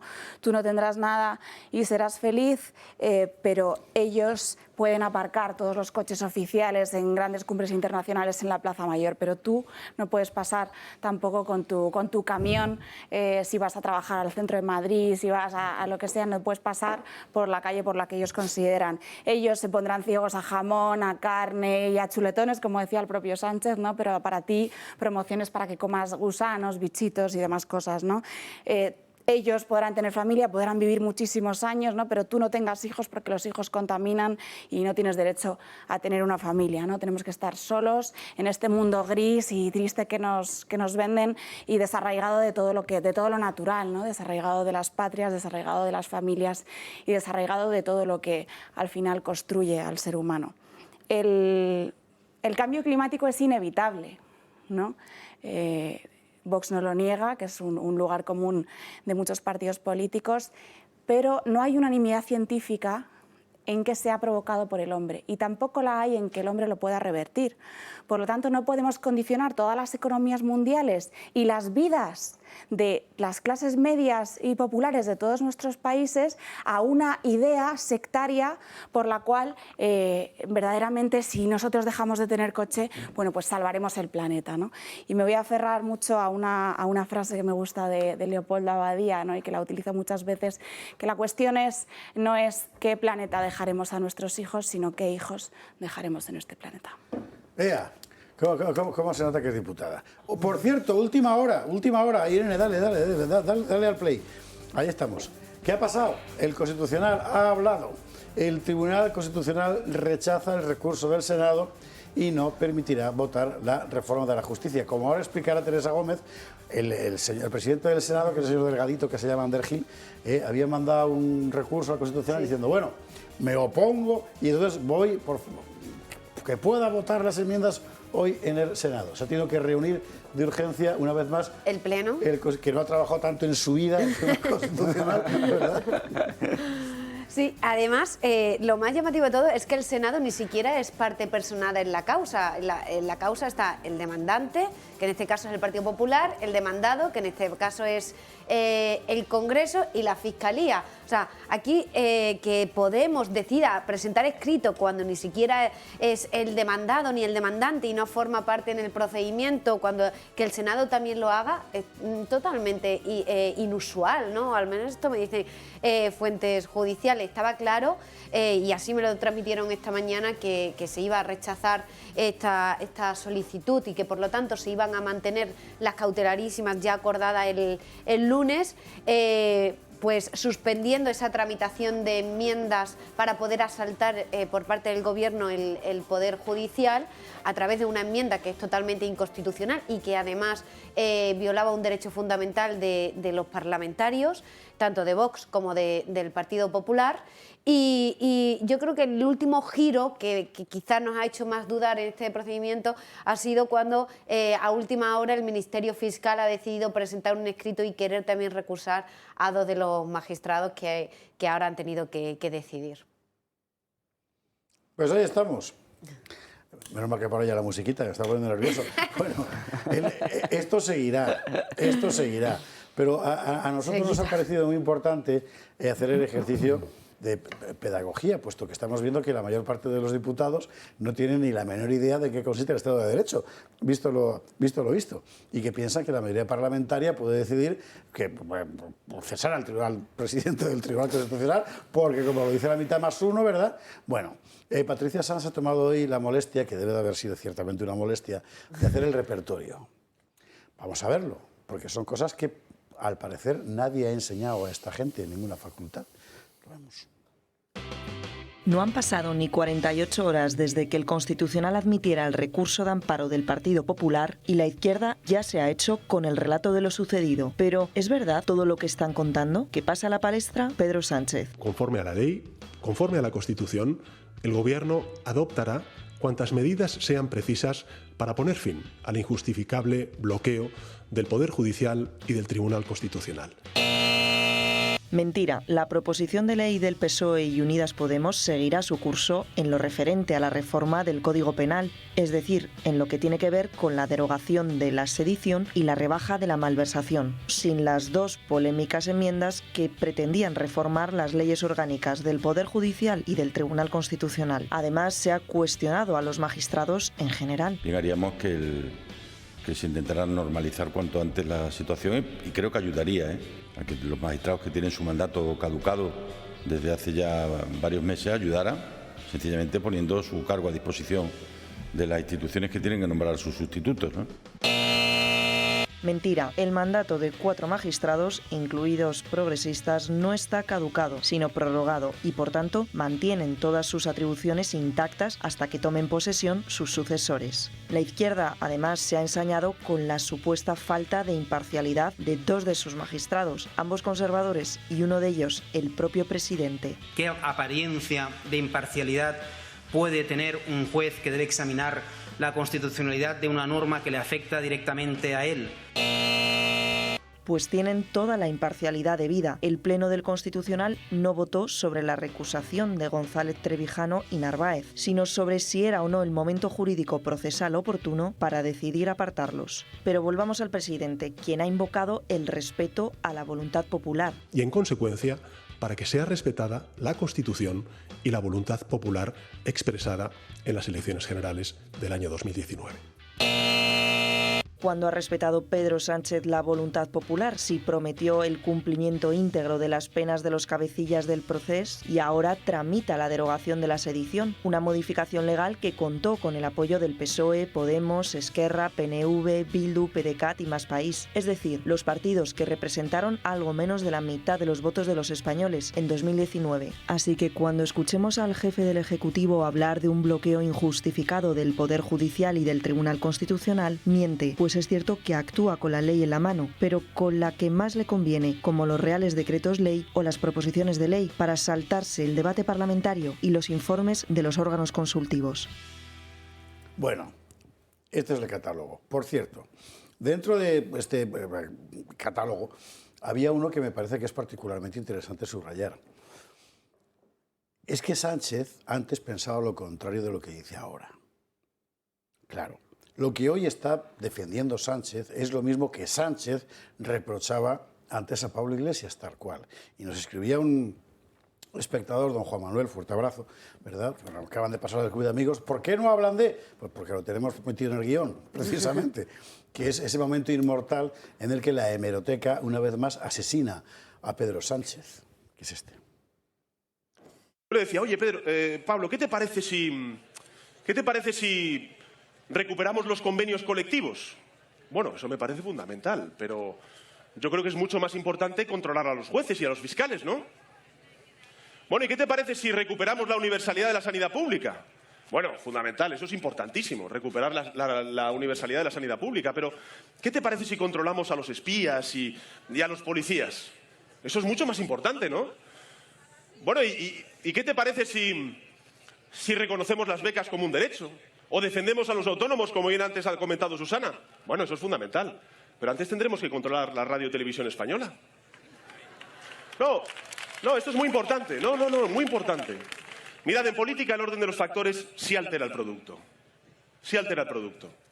Yo no discuto que la gente de Podemos, incluso que algunos líderes de Podemos, quieran recuperar muchos derechos y libertades robados por la derecha durante estos últimos 4 años. ¿Cuál es el problema? Que antes de recuperar esos derechos siempre va a anteponer otras cosas, como es el control de los jueces, de los policías, de los fiscales, de los espías y el derecho a la autodeterminación de Cataluña, de Galicia y del País Vasco.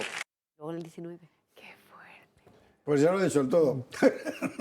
¿Qué morro tiene? Todas esas ideas que le iba dando Pablo Iglesias las he ido adoptando luego. Ya sabemos quién es el maestro de Pedro Sánchez. Una evolución. Déjenme que diga una cosa que a mí me da un poquito de miedo. Sé que ahora decía WhatsApp, pero escucho, soberanía recae en el Parlamento. La soberanía del Parlamento es una barbaridad, pero total. Que ahora lo podemos comentar, pero sí.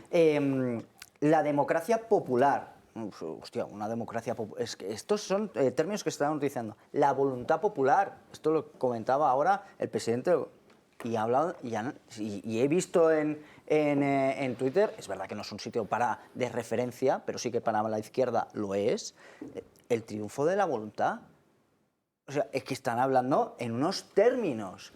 El triunfo de la voluntad es una película maravillosa de Leni Riefenstahl sobre el Parteitag del Partido Nacional Socialista en Nuremberg. En Nuremberg. Y cómo llegaba el Führer desde el cielo, aterrizando. Claro, en estudio de comunicación es un clásico. Eso hay que estudiarlo. Documental, sí, pero efectivamente. Pero en la nomenclatura. Pero la nomenclatura sí, totalmente.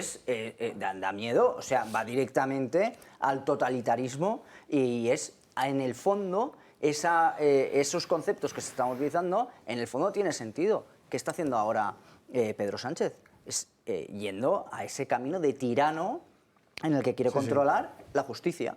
Y ese es el último camino. Y por lo tanto, me parece lógico que estén utilizando este vocabulario. Lo que sí que me preocupa es que no toda la sociedad española se levante contra este tirano, porque al fin y al cabo es lo que está haciendo. No toda la sociedad española, y Teresa, al menos 5 magistrados del Constitucional. Sí, 5 magistrados del Constitucional, Cándido Conde Pumpido a la cabeza de todos ellos, Juan Antonio Chiol, María Luisa Balaguer, todos ellos de izquierda, Ramón Sáez, y creo que no me olvido ninguno más, creo. Han votado en contra y han dicho que van a emitir sus votos particulares. Cándido. Inmaculada Montalbán. Sabía que Te voy a recordar una frase inmortal de Oswald Spengler, creo que es en Años Decisivos, donde dice aquello de que todo César debe, en primer lugar, prescindir de sus pretores. ¿De verdad te va a valer la pena ser pretor del César? Bueno, ya. Sí. Venga, dale al tema, venga. Yo creo que esto, lo que queda claro y manifiesto es que realmente ya no hay barreras. Que el Partido Socialista, y no hay otro más que el Partido Socialista de Pedro Sánchez, junto con sus socios separatistas, filoterroristas y de Podemos, lo que está haciendo es un asalto a los poderes del Estado precisamente para controlarlo. En la misma línea que hemos visto en otros sitios, pues cómo realmente Hugo Chávez se planteaba que desde el Parlamento iban a pasar a ocupar todos los tribunales de justicia, igual que los medios de comunicación, porque se trata de un ataque totalitario para construir un Estado totalitario que liquide la democracia real. Yo creo que además aquí hay un asunto muy importante, y es que los grandes medios de comunicación financiados con el dinero público, que son prácticamente todos los grandes, se han alineado con ese discurso que intenta confundir precisamente a la opinión pública de que la democracia es lo que está en riesgo cuando a ellos se les pone enfrente la ley. Muy tremendo eso, ¿eh? Claro, entonces lo que precisamente estamos enfrentando es la posibilidad de o tenemos democracia en España o tenemos una España dictatorial bajo el control de Pedro Sánchez y sus amigos. Y eso afecta a todos los poderes del Estado que tienen que estar separados precisamente para que ese sistema de contrapesos realmente constituya una garantía de que no vamos a terminar sometidos a la dictadura y a la tiranía, ¿no? Pero además hay otra cuestión importante, y es que el propio lenguaje, ¿no? Es decir, cómo la inmensa mayoría de los medios de comunicación han asumido que los que están intentando dinamitar el Estado de Derecho, los que están intentando debilitar la democracia, son progresistas, es decir, atribuyéndose un concepto positivo del que carecen por completo. Realmente lo único que son jueces y abogados o políticos izquierdistas, pro PSOE, pro Sánchez, como quiera llamárseles, pero de ninguna manera progresistas. Es decir, el progreso es avanzar hacia más democracia, no avanzar hacia la tiranía. Y otra de las cuestiones también muy importantes es que en este caso... todo depende de hacia dónde quieras progresar. Claro, exacto. Pero cuando ya no hay barreras, cuando ya no hay límites, lo único que tenemos que temer es muchísimo, y además con mucho cuidado, es si vamos a tener realmente elecciones libres. Porque recordemos que después del asalto a los tribunales y al Parlamento por parte de los bolivarianos, lo que sucedió es que empezó a haber toda una serie de elecciones totalmente manipuladas, con participación de alguna compañía española, y podemos encontrarnos con que realmente no volvamos a tener unas elecciones libres. Ese riesgo, dada la voluntad que tiene Pedro Sánchez y el PSOE de perpetuarse, de controlar todos los resortes del Estado, es un peligro que desde mi punto de vista es real y cierto, ¿no? Bueno, Espera, sí, por favor. Sí, sí. Bueno, el origen, ¿no? No estaríamos hablando de jueces de un lado o de otro, de en medio, si los jueces fueran elegidos por los jueces, ¿no? Eso como presupuesto básico, ¿no? Por otro lado, es evidente, ¿no?, que lo que estamos teniendo y lo que estamos viviendo estos días son partidos políticos herederos o supuestamente herederos de movimientos como los de Democracia Real Ya. Yo no sé si ustedes lo recuerdan, que decían que, bueno, pues que la democracia representativa para ellos era muy escueta y que verdaderamente la democracia tenía que ser sobre contenidos, ¿no? Que la gente tendría que votar todas y cada una de las medidas que afectaran a sus vidas diarias, ¿no? Y esos mismos, esos que son herederos de movimientos populares como el 15M o Democracia Real Ya, están hoy en las instituciones diciendo que están legitimados, que los votos son mágicos, ¿no? Que por el hecho de que a ellos les han legitimado con una serie de votos, tener una serie de mayorías, pueden hacer lo que les dé absolutamente la real gana, pasándose por encima la Constitución, las leyes, las instituciones, los poderes, pasándose absolutamente todo por en medio, ¿no? Es decir, que al final, ¿no?, y la cuestión de fondo a la que estamos asistiendo es que para ellos, bueno, pues la gente tiene que votar cada 4 años y luego ya ellos ya organizarán y harán lo que les dé la gana y estarán habilitados para hacer cualquier cosa que les venga en gana, ¿no? Pasando por encima, desde luego, del bien de España, del bien de los españoles y del bien común. Y lo están demostrando, porque esto de votarles cada 4 años les está habilitando para reducir la malversación a determinadas personas si queremos negociar unos presupuestos generales del Estado, para destipificar la sedición si nos interesa porque tenemos que negociar con no sé quién, en fin, para asaltar los poderes públicos, para asaltar las instituciones y para asaltar en definitiva la ley y el orden. A mí me gustaría recordar que hay muchas dictaduras que se han impuesto después de una votación democrática, ¿no? Entonces, el hecho de que Sánchez llegue democráticamente al poder no implica o no significa que no vaya a imponer luego una dictadura. Y esto es lo que está haciendo el propio gobierno actual. Está dando un golpe de Estado desde dentro, desde las instituciones. Y esto es muy difícil revertirlo, porque si hubiese pasado aquí lo que ha pasado hace unos días en Perú, pues ahora mismo el presidente del gobierno estaría seguramente entre rejas, ¿no? Pero el golpe de Estado que está dando Sánchez es utilizando la ley y es muy difícil poder pararlo, ¿no? Porque ellos dicen, bueno, nunca se ha parado una tramitación de una ley en el Parlamento, ya. Pero es que anteriormente tampoco se llevaban tampoco de manera aplicando las medidas cautelarísimas, decía. Pero es que anteriormente tampoco se aprobaban ley a sabiendas de que ya eran totalmente inconstitucionales. Él sabe que es inconstitucional y aún así quiere aplicarla, porque cuando el órgano de garantía quiera pronunciarse ya han pasado 11 años y por lo tanto la democracia ya está en el más cajón, que como la ley del rota, aborto. ¿no? Eso por un lado. Luego, por otro, mira, si la única torpeza que hubiese cometido el gobierno a la hora de intentar asaltar el Poder Judicial fuese que la reforma de mayorías en el Consejo General del Poder Judicial para elegir al Constitucional fuese a través de vía enmienda, ahora mismo, mañana estaría aprobada en el Senado. ¿Por qué? Porque eso no se puede recurrir en amparo, sino que tiene que ir como un recurso de inconstitucionalidad en el órgano de garantía, y hasta que no esté tramitada y hasta que no esté aprobada no se podría recurrir. Pero es que además ellos lo que hicieron, como creen que están por encima del bien y del mal, es incorporar estas enmiendas cuando ya se había debatido en el Congreso de los Diputados. Y por lo tanto violando un derecho fundamental de todos los parlamentarios, en este caso de Vox, como he dicho antes, y del Partido Popular, contemplado en el artículo 23 de la Constitución española, en la que ni siquiera pudieron pronunciarse sobre esas enmiendas. Y esto ha sido lo que ha recurrido Vox y el Partido Popular en el Constitucional, y han entendido que efectivamente se ha vulnerado un derecho fundamental de las minorías en el Parlamento, y por eso se ha paralizado. Solamente decir una cosa, el órgano de garantía es el garante de la democracia, claro. Y por eso Sánchez tiene tanto interés en poder asaltarlo, porque de esa manera él sabe que puede cargarse la democracia. Pues evidentemente para asaltar el súper te ligas al de seguridad. Claro.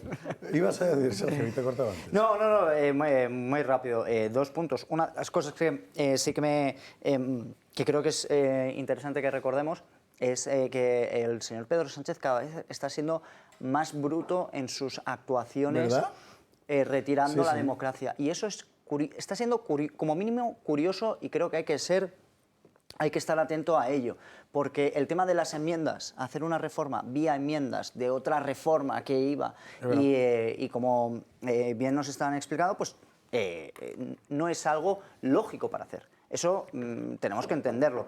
Y sobre todo, como hemos hablado, por ejemplo, la elección de Campos para que entrara dentro del Tribunal Constitucional, también hay que reconocer que es bastante bruto hacer algo así.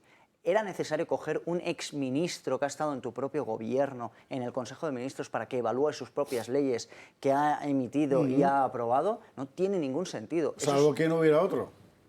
Claro, ahí está el tema, ahí está el tema. Claro, en fin. Vamos a irnos a la publicidad, porque hay que ver lo que ha pasado en el Congreso hoy. Hay que ver lo del plan B de Sánchez. Hay que ver lo que Sergio Sayas le ha soltado a Bolaños, por ejemplo. Además, tenemos un testigo de lo que ha ocurrido allí, que es Rocío de Mer, que ha estado en el Congreso en la sesión de la mañana. Así que nos vamos a ir a la publi y a la vuelta entramos en este asunto. Antes de irnos, ya que estamos en Navidad, ya sabe usted, el corderito. Aquellos tiempos felices en los que podías poner el horno 7 horas para una cocción lenta. Ahora ves la factura de la luz y tienes que pedir el desfibrilador de Bueno, pero tenemos una solución, que es esta, el asador en tu casa. O sea, la cosa consiste en lo siguiente. Usted sabe que una cocción lenta, si lo sabes hacer, es una auténtica maravilla. La textura, el sabor, en fin, es una cosa inigualable. Bueno, ahora no hace falta que se gaste usted un potosí en la luz del horno, ni que se vaya usted a un gran restaurante, que siempre es aconsejable, pero en fin, para tener uno de estos asados a baja temperatura, porque el asador en tu casa se lo pone fácil y sin complicaciones. Tranquilamente en su casa, con un catálogo amplísimo, con cordero, cochinillo, ternera, cerdo ibérico, pollo o pulpo, usted lo compra en su tienda online, se lo mandan a casa el día que usted indique, todo envasado al vacío para que lo conserve en la nevera hasta el día que quiera ofrecerlo a la familia y decirle: mira lo que llevo toda la mañana haciendo. En realidad lo ha estado haciendo usted 15 minutos, porque con solo 15 minutos de horno usted va a poder servir ese producto que ya otros han horneado por usted, manteniendo todo el sabor. Bueno, hasta 10 horas, ¿eh? O sea, la parrilla del cordero, por ejemplo, asada, son 10 horas de cocción, que no tiene que hacer usted, que se lo hace el asador en tu casa. Así que para esta Navidad ya sabe usted, el asador en tu casa. Ya verá qué cosa más buena. Publi. Y a la vuelta entramos en lo que ha pasado en el Congreso, el plan B de Sánchez, la tanda de zurriagazos que le ha pegado a Bolaños. Sí, a Bolaños. A todos nos agrada que le sacudan zurriagazos dialécticos a Bolaños. Ahora lo veremos. 148, 4 millones de euros. Muy buenos días. El sorteo de la Lotería de Navidad ya está aquí. Es 22 de diciembre.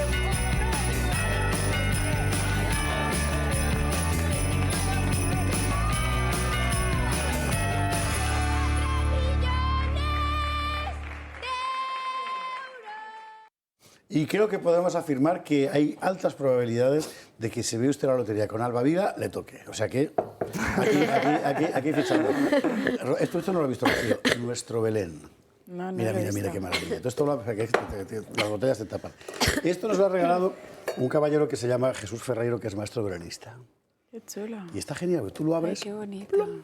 Y sale el Belén aquí. O sea, hecho a mano, evidentemente, por un artista. Tiene aquí una argolla, no cejas. Mira que nuestro pesebre, el pesebre del gato, gracias mil, Jesús Ferreiro, maestro veronista, que maravillas, en fin. Es muy bueno, bonito. Vamos con lo que ha pasado en el Congreso, entre otras cosas. Lo fundamental es que, bueno, tenemos el plan B de Sánchez y sabemos en lo que va a consistir. Gran pregunta que se estaba haciendo antes Brabezo. ¿Por qué el plan B, que es más normal, no lo había escogido el primero en lugar del plan A, que era una salvajada? Esto es importante. Pero además del plan B, hemos asistido a la crucifixión de Bolaños por parte de Sergio Sayas primero y de Inés Arrimadas después. No sé cuál ha sido el orden, da igual. En todo caso, va a valer la pena. Primero, el plan B. Decidido a renovar el Constitucional, Sánchez busca ahora una nueva fórmula para tramitar su proyecto y hacerlo por la vía de la urgencia. Tras el fallo del Tribunal de Garantías, los socios se han mostrado favorables a la nueva iniciativa, pero el Partido Popular le recuerda las advertencias de Bruselas. Dice Bruselas que tienen que llevar a cabo consultas, ¿no? Sería interesante que hagan caso a las indicaciones del Tribunal Constitucional y de Bruselas. En el último pleno del año en el Congreso, todo ha sido un cruce de reproches entre el Gobierno y la oposición. Señor presidente, ¿a quién defiende su gobierno? Y ya no hablan de economía. Ustedes han vuelto al raca-raca de siempre. Vuelven al raca-raca de gobierno ilegítimo, de gobierno ocupa. Y tras el dictamen de los miembros del Constitucional, Sánchez insiste en afiar a los de Feijóo con lo que denomina un intento de controlar a los órganos judiciales. Solo ve complots donde lo que hay es legalidad. Y que seguiremos defendiendo la legalidad y, por supuesto, el interés general de todos los ciudadanos. Han ido demasiado lejos, señora Gamarra, pero en sentido contrario, incumpliendo la Constitución, bloqueando la renovación de órganos constitucionales importantes para el correcto funcionamiento de nuestra democracia. El portavoz de la Esquerra en el Congreso, Gabriel Rufián, ha tirado de ironía. Bienvenidos, bienvenidas a la guerra judicial. Y confirma que trabajará con el Ejecutivo para impulsar una proposición de ley para desbloquear la renovación del Tribunal de Garantías. Que ustedes quieren aquí presentar una ley que recupere las enmiendas tumbadas el otro día en el Tribunal Constitucional, háganlo, háganlo. Allí estaremos. Que nosotros y nosotras no les dejaremos tirados. Una propuesta que el líder de la Esquerra en la capital confirmaba ayer mismo que ya le había sido remitida por parte del Ejecutivo. Con ello, el Gobierno intenta sortear la negativa del Tribunal a su plan para la renovación. Ahora bien, serán los propios grupos parlamentarios los que la presenten y en el que podrá participar el propio Partido Socialista. Y este será un movimiento con el que además el Ejecutivo evitará informes consultivos previos como en el caso de una ley y un giro en el guión que podría tramitarse incluso en el próximo mes de enero. Y veremos lo que ocurre. Mientras tanto, el Gobierno sigue intentando justificar lo que ha hecho, que lo tiene muy complicado. Ya sale Bolaños todo despeinado y tal, diciendo que al final... Ya sabe usted que hay dos diputados navarros en las Cortes, que son Sergio Sayas y García Danero, desterrados de UPN por mi homónimo Esparza, y que cada vez que toman la palabra... Sí, pues muchas veces pienso, digo... Sí, que... Lo ves y dices, Esparza ha hecho no sé qué... Esparza, no nuestro Esparza, no el Tito Esparza. No, efectivamente. Y además una vez le entrevisté aquí en el Gato, y era una cosa... ¿Cómo? Don José Javier Esparza, ¿cómo está usted? Bueno, en fin. Bueno, ¿y qué pasa? Que cada vez que toman la palabra la lían, porque son francamente brillantes, en fin. Bueno, hoy le ha tocado a Sergio Sayas contestar a Bolaños, y creo que ha sido tan contundente que a usted le va a gustar, a usted le va a encantar. Escuche. Mire, señor ministro, que usted tiene muy poca altura para ser ministro, ya lo sabíamos. Ahora vemos que también tiene muy poca para ser demócrata. De transfugismo hablamos ahora. Ahora vamos a hablar primero de democracia. Es intolerable haber visto a ministros amenazar a magistrados del Tribunal Constitucional. Es inadmisible ver al presidente del Gobierno, a la presidenta del Congreso, al presidente del Senado y a usted mismo tratando de desacreditar al Tribunal Constitucional. A lo largo de esta semana han impedido que los diputados pudiésemos ir a un Tribunal de Garantías cuando vemos pisoteados nuestros derechos legislativos más elementales. Y lo hacen porque ustedes no quieren que el Parlamento controle al Gobierno. Lo que quieren es un Gobierno que controle el Parlamento al más puro estilo bolivariano. Pero España es una democracia y en una democracia ningún poder puede estar por encima de la ley. Yo ya sé que esto es lo que piensa Junqueras, Forcadell, Puigdemont, pero es que ahora esto también lo piensa el Partido Socialista, porque de tanto pactar con el independentismo, ustedes se han mimetizado con él. Ya no hay ninguna diferencia entre el sanchismo y el independentismo. Viene usted a hablar de pactos de Estado cuando con una mano ofrece Constitución y con la otra la golpea, ofreciendo quitar la sedición, la malversación, referéndums ilegales. Y hoy le ha dicho Esquerra que quiere estar en el Tribunal Constitucional. También eso le va a dar, va a poner a los enemigos de la Constitución a cuidarla. No me conteste porque total su palabra no tiene ningún valor. Habla de transfugismo usted. Mire, le voy a decir una cosa. Le miro a la cara a usted miro al señor Sánchez y miro a cada uno de los diputados socialistas que con su voto han avalado este ataque a la democracia y pienso que son el mayor caso de transfugismo de la historia de España. Porque los jefes de los que nos sentamos aquí no son los presidentes de los partidos políticos. Los jefes de los que nos sentamos aquí son los españoles a los que ustedes han mentido, han traicionado y han humillado. Les dijeron que con Podemos no, les dijeron que con Bildu no, les dijeron que no iban a indultar a golpistas, les dijeron que venían a luchar contra la corrupción y lo que han hecho es abaratar la malversación. Ustedes han construido un gobierno en torno a una mentira masiva y en torno a un engaño colectivo. Ahora que todos los españoles saben la verdad, sáquenlos a las urnas para que con transparencia puedan elegir el futuro de España. ¿A qué le ha gustado? Ah, sabía yo. ¿Qué le iba a gustar? Rocío, ¿tú has estado allí? Yo he estado allí, sí. La verdad que Sayas es estupendo, ¿eh? Y Carlos García Danero también. Así que mi abrazo desde aquí a los dos.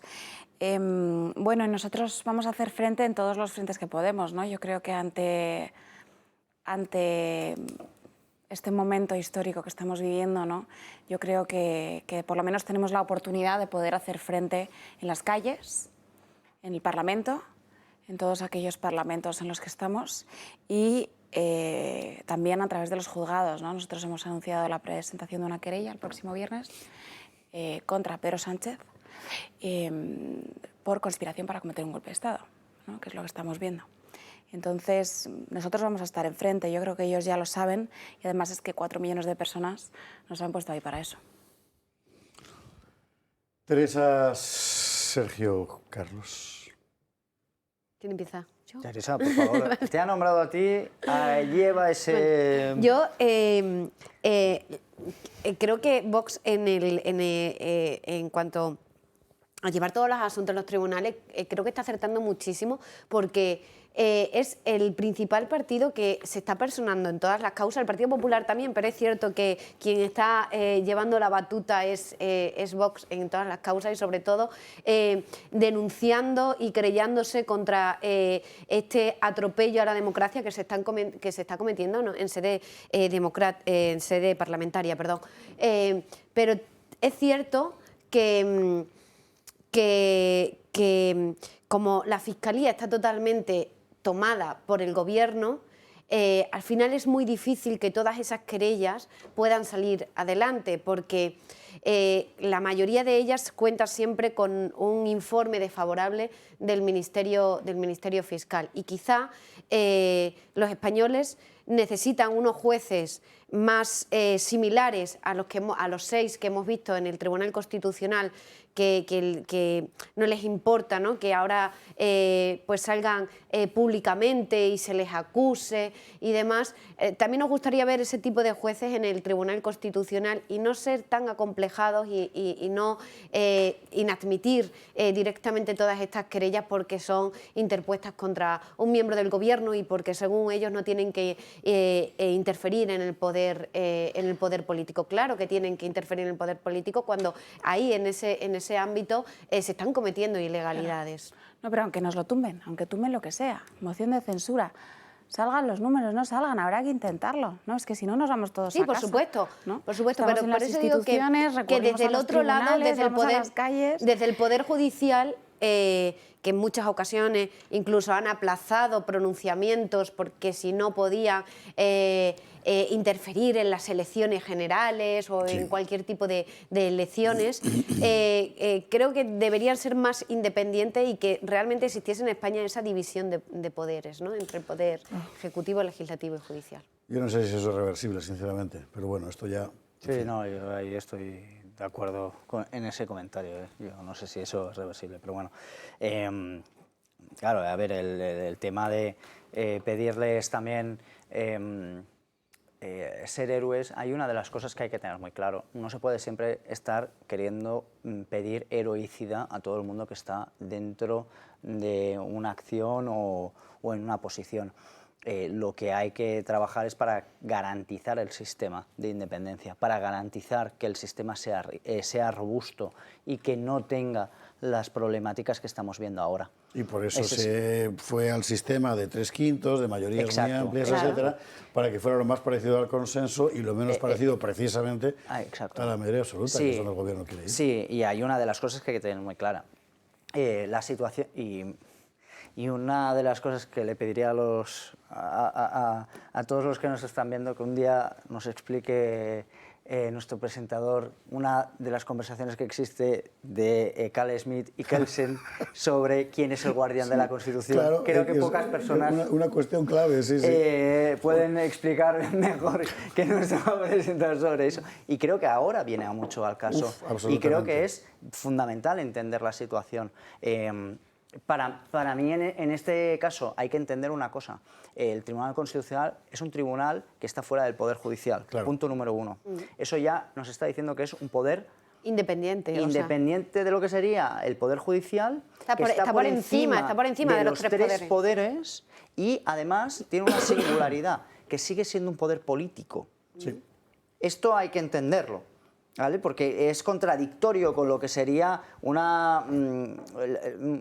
el sistema de democracia liberal. Entonces, es muy importante que el sistema quede bien fijado, y sobre todo lo de los 3/5 en la elección del Parlamento tiene que ser algo fundamental que se siga respetando, porque eso hará que no tengamos a gente extrema dentro del Tribunal Constitucional, ya que es un tribunal político y al fin y al cabo va a ser elegido, una de las partes es elegida por el Gobierno, otra por el Senado, otra por el Congreso y luego el Consejo General del Poder Judicial, que también tiene elección dentro de ese tribunal. Por lo tanto, ojo, yo creo que lo más importante para garantizar esa independencia es dar más seguridad al sistema.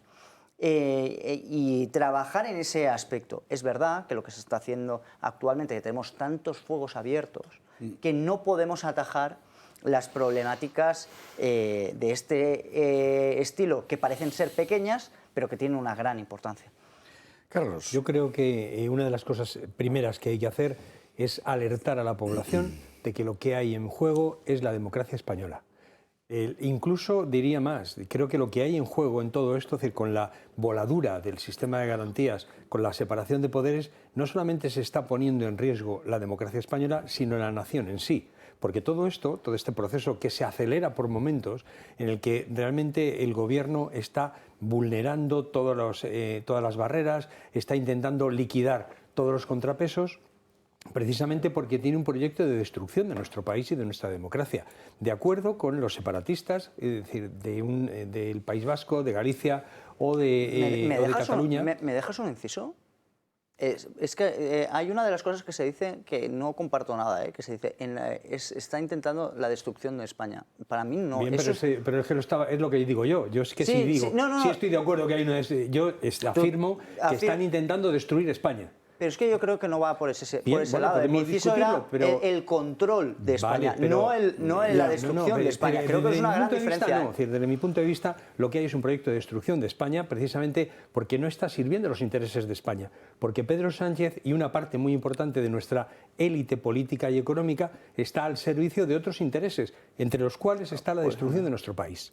Yo creo que en este sentido también, no solamente tenemos que alertar a la población, sino tenemos que darnos cuenta de que tenemos una sociedad miedosa, en el que efectivamente hay unos jueces que no defienden su propio papel dentro de la democracia, unos periodistas que no defienden su propio papel dentro de la democracia, unos políticos que están sumidos y sometidos a una situación que realmente deja mucho que desear en el terreno democrático. Una cosa que me llama mucho la atención, yo creo que en este sentido, es el proceso de acelerado, el proceso en el que estamos intentando asistir a este golpe de Estado y cómo cada vez van más rápido.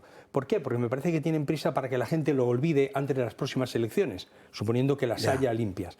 Y en ese sentido me parece muy importante la moción de censura que se plantea hacer Vox, porque es de nuevo volver a la palestra, traer a la palestra precisamente todos los desmanes que está cometiendo este gobierno. Y eso me parece importante como para que la gente no lo olvide. Es decir, el gobierno ha contado con el Mundial, ha contado con las fiestas navideñas o con la Lotería de Navidad o los Reyes, precisamente para ocultar todos estos desmanes y que Griñán no entre en la cárcel, que los golpistas puedan volver a dar ese golpe y precisamente volverlo de nuevo a la actualidad, traer de nuevo la moción de censura, a través de la moción de censura, todos estos ataques a la democracia y al propio bienestar de los españoles me parece muy importante. Lo que ya me parece también muy importante es que, aprovechando todo este proceso, una de las cosas que me parece vergonzoso es que todavía estos partidos, el Partido Socialista y el Partido Popular, se sigan planteando como la única solución posible el reparto de togas. Vamos a repartirnos a los jueces. No, hombre, no. Los jueces tienen un poder independiente que tiene que ser elegido por los propios jueces. Me parece un paso esencial en la profundización necesaria de la democracia. Dentro de la manta de palos que ha recibido Bolaños según llegaba por allí, que ha debido llegar a casa pidiendo un tejoneras porque vaya tarde, ¿verdad? Ha estado Inés Arrimadas también, a la que escuchamos. ¿Sabe qué? Yo creo que muchos españoles se imaginan la conversación que usted tuvo con el señor Pedro Sánchez. Creo que muchos nos imaginamos que a usted el señor Pedro Sánchez le llamaría, le diría: Félix, necesitamos mantenernos en Moncloa como mínimo hasta final de legislatura. Habla con Esquerra y diles que te digan qué necesitan para hacerlo. Y haz lo que sea necesario. Y usted le preguntaría: ¿lo que sea, señor presidente? Y Sánchez diría: lo que sea, Félix, lo que sea. Y usted cogería el teléfono y llamaría al señor Oriol Junqueras y le diría: Oriol, ¿qué necesitáis para apoyarnos los presupuestos y darnos mayorías parlamentarias hasta final de legislatura? Y le diría al señor Oriol Junqueras: hombre, Félix, sácanos de la cárcel. Hombre, Félix, cámbianos el código penal para que cuando lo volvamos a hacer no tengamos ni que ir al juzgado. No ya pisar la cárcel, no, ni que ir al juzgado. Hombre, Félix, lo que tenéis que hacer es controlar el Tribunal Constitucional para que cuando hagamos el referéndum que vosotros nos vais a dar, lo declaren constitucional. Porque usted, señor Bolaños, lo que dice no se lo cree, ¿verdad? Usted no se cree que una vez que uno tiene una mayoría parlamentaria puede hacer lo que quiera en el Congreso de los Diputados, ¿verdad que no se lo cree, señor Bolaños? ¿Usted se cree de verdad que se pueden saltar todos los procedimientos para cambiar 3 leyes orgánicas por la puerta de atrás, sin informes preceptivos, sin comparecencias y sin los plazos establecidos, verdad? Usted eso no se lo cree, ¿verdad? ¿O es que la degradación del sanchismo es tal que ustedes son capaces de hacer lo que saben que es dañino para España, pero les da igual porque es bueno para Pedro Sánchez? Y allí estaba Bolaños, el pobre, diciendo: pues igual, es verdad. En fin, la conversación, hombre, es verosímil. Es decir, la reconstrucción sí, relato que ha hecho. Yo creo que que estaba comentando esta conversación porque... La conoce. Porque hay, bueno, pues... hay antenas que se habla de esa conversación que sí que ha existido y que ha sido así. O sea que es verdad que ha escenificado algunos puntos, pero sí que es algo, bueno, pues que en los mentideros pues se comenta que ha sido de esa tesitura. Pero bueno, ya sabemos cómo es el señor Pedro Sánchez.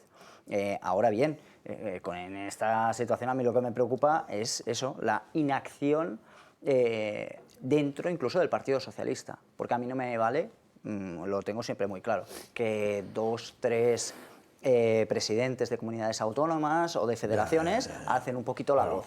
No, enseñar la patita no, actuar. Oye, ¿tú qué los ves allí? Están entregados. Os lo ha dicho súper claro Rufián. Son una clac. Sí, lo ha dicho súper claro Rufián, efectivamente. Lo que haga falta. Le ha faltado decir lo que haga falta. ¿No? Es verdad. Señor Sánchez, no se preocupe usted, que nosotros, plan A, plan B, plan C, estamos en todos los planes, pero que esto se salva, esto de cambiarlo todo por la puerta de atrás, de modificar las 3 leyes orgánicas, de sacar a los nuestros de la cárcel, esto lo salvamos como sea. Luego por la tarde había sesión en el Senado y estaban Feijóo y Sánchez, ¿no? Y bueno, ha habido un intercambio también. La verdad es que los intercambios no son intercambios. Hay 2 monólogos, ¿verdad?, opuestos, y bueno, y cada uno va a su estilo. Lo que ha pasado básicamente es esto que nos resume Bea Dávila. Con una bronca sesión en el Senado, con tranquilidad, el líder de la oposición insiste en la convocatoria de elecciones. No se crea que todos los votantes del PSOE le van a seguir, dado que el Parlamento va a hablar, que hable de verdad, Convoque usted unas elecciones y hablamos de verdad. Las cesiones de Sánchez a sus socios independentistas han marcado el ritmo del debate. Hoy el presidente Sánchez ha insistido en sus ataques a los jueces. Los poderes que le acompañan a usted y a su partido, de los poderes que les arropan, incluso también que les dirigen, poderes, por cierto, cada vez menos ocultos. Quitarle competencias que le había conferido la Constitución y los ciudadanos a los parlamentos. Rehusando además proferir cualquier tipo de respuesta a la oposición. Y ha arremetido contra el mismo Feijóo por silenciar, según él, a los diputados en el Congreso. Lo que ha conseguido, todo un hito en la historia democrática de este país, que es enmudecer a las Cortes Generales. Ya les garantizo yo que el Parlamento va a hablar, y va a hablar claro y alto.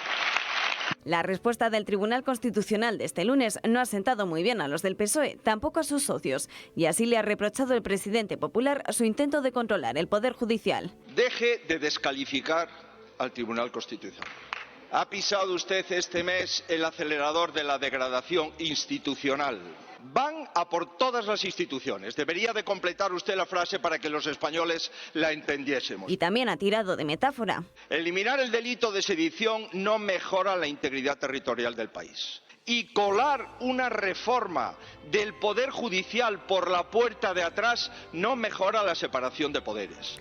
El presidente del Gobierno, sin embargo, a pesar del rechazo del Constitucional, avanza en su ruta secesionista para presentar en la Cámara Baja junto a sus socios una proposición de ley para modificar por la vía de la urgencia un nuevo plan para su renovación. Bueno, y usted ya sabe que el Tribunal Constitucional ha negado la pretensión del presidente del Senado de que el Senado votara las enmiendas que en el Congreso no se habían podido votar, que es la noticia del momento. Pero esto es lo que hay. ¿Cabe decir algo más? Que no sea maldecir. Pero sí que se va a votar, como bien explicaba Patricia en su vídeo, la sedición. Se va a derogar el delito de sedición, por lo tanto esto facilita que los golpistas catalanes puedan volver a proclamar o a intentar proclamar la independencia de Cataluña, y su último objetivo es además asaltar el Tribunal Constitucional, que lo harán, como bien digo, y como bien ha dicho Sánchez, bueno, pues lo haremos de otra manera, ¿no? ¿Y cuál es esa manera? Pues tramitando una nueva ley para asaltar el Tribunal Constitucional, y que cuando dentro de unos años, no mucho tiempo, se proclame un referéndum ilegal en Cataluña, en última instancia irá al Tribunal Constitucional, que el Tribunal Constitucional, con una mayoría de izquierda y con Cándido Conde Pumpido a la cabeza, dirá: sí, esto es totalmente constitucional, ustedes pueden celebrar un referéndum. Claro. Y por eso yo le preguntaba el otro día a Ramón Rodríguez Arribas, ex vicepresidente del Constitucional aquí, ¿qué le diría usted a un ciudadano español que ve que al final una cosa es constitucional o no en función de la descripción ideológica del magistrado? Y ¿qué te dijo? Pues nada, se pegó con la cabeza contra la pared. Porque el problema es ese. A estas alturas, fíjate que no es un problema tan acusado hace 15 o 20 años. Claro, pero hoy el problema es ese. Pero esa es la clave. Es que todo esto ha pasado en muy poco tiempo. Es que en el 2017 dieron un golpe de Estado y todo se ha acelerado de una manera muy fuerte. Y estamos en el 2022. Han pasado muchas cosas. Es que nos han encerrado hasta en casa durante 3 meses y no ha pasado absolutamente nada. Nada es nada. Eso es fortísimo. No han dejado trabajar a la gente. Las empresas cerradas. Y no ha pasado, o sea, estás sacando a violadores a la calle y no pasa nada. Y quiero recordar, no me quiero ir del programa sin recordar una de las cosas que sucede.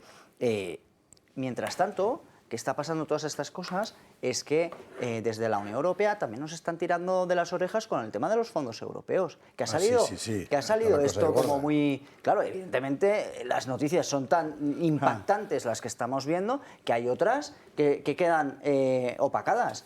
Y luego también decirles que hay informes del Banco de España que alertan de la vulnerabilidad financiera que tiene España y que obviamente nos va a achacar dentro de muy poco, y no estamos atendiendo a eso y vamos a pagarlo caro. Bueno, pues ya se puede ir Sergio Bravezo, que no puedes ver el programa sin decir, ya, no te marches. Publi, hemos hablado del Comodoro Borrell, porque el Comodoro Borrell, no sé qué le ha pasado en la cabeza, que se dedicó a meterse con los africanos. O sea, para diplomacia lo mejor que hay. Enseguida lo vemos. 23:50, 22:50 en Canarias. No sé qué hora será en Mali, pero he seguido donde he metido la pata hasta el Corvejón Borrell. ¿Por qué? porque los países africanos se niegan a secundar a la Unión Europea en sus sanciones a Rusia. Y el Comodoro se ha rebotado, pero muchísimo. Y ha salido... Pues mire por dónde ha salido. Hace tan solo unos meses, Josep Borrell acusaba directamente a Putin de ser el causante del hambre en África.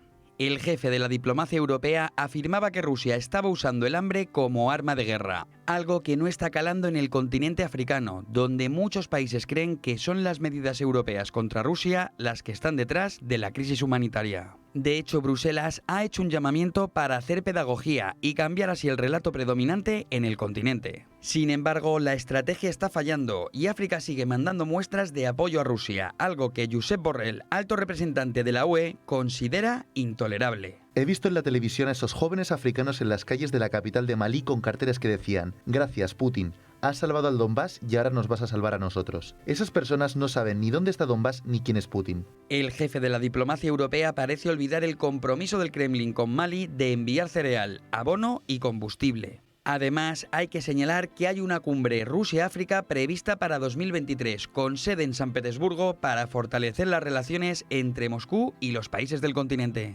Como no podía ser de otro modo, las palabras de Borrell han llegado a los oídos del presidente de Rusia, Vladimir Putin, que no ha tardado en responder. En África saben qué es Rusia, dónde está y qué papel desempeñó en su liberación del colonialismo. Si Occidente se preocupara por los pueblos de África, no obstruiría el suministro de alimentos y fertilizantes. La portavoz del Ministerio de Asuntos Exteriores de Rusia, María Zaharova, también dedicó unas palabras a Josep Borrell.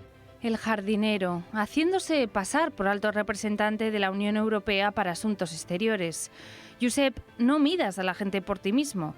La degradación de Occidente no quiere decir que ese proceso tenga que ocurrir en otras naciones.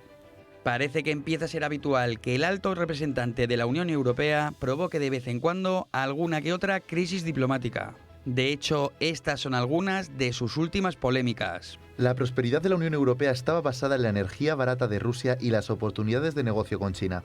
Reprimenda de Borrell a los diplomáticos europeos. Sois estúpidos, vagos y arrogantes. Borrell admite que la OTAN no cumplió parte de las promesas a Rusia. Borrell compara las sanciones contra Rusia con una dieta. Los europeos debemos estar dispuestos a pagar un precio por apoyar a Ucrania y mantener la unidad. Borrell suscita el rechazo internacional por comparar a Europa con un jardín y al resto del mundo con una jungla. En definitiva, una vez más Borrell vuelve a dejar en evidencia a la Unión Europea y hace patente sus carencias diplomáticas.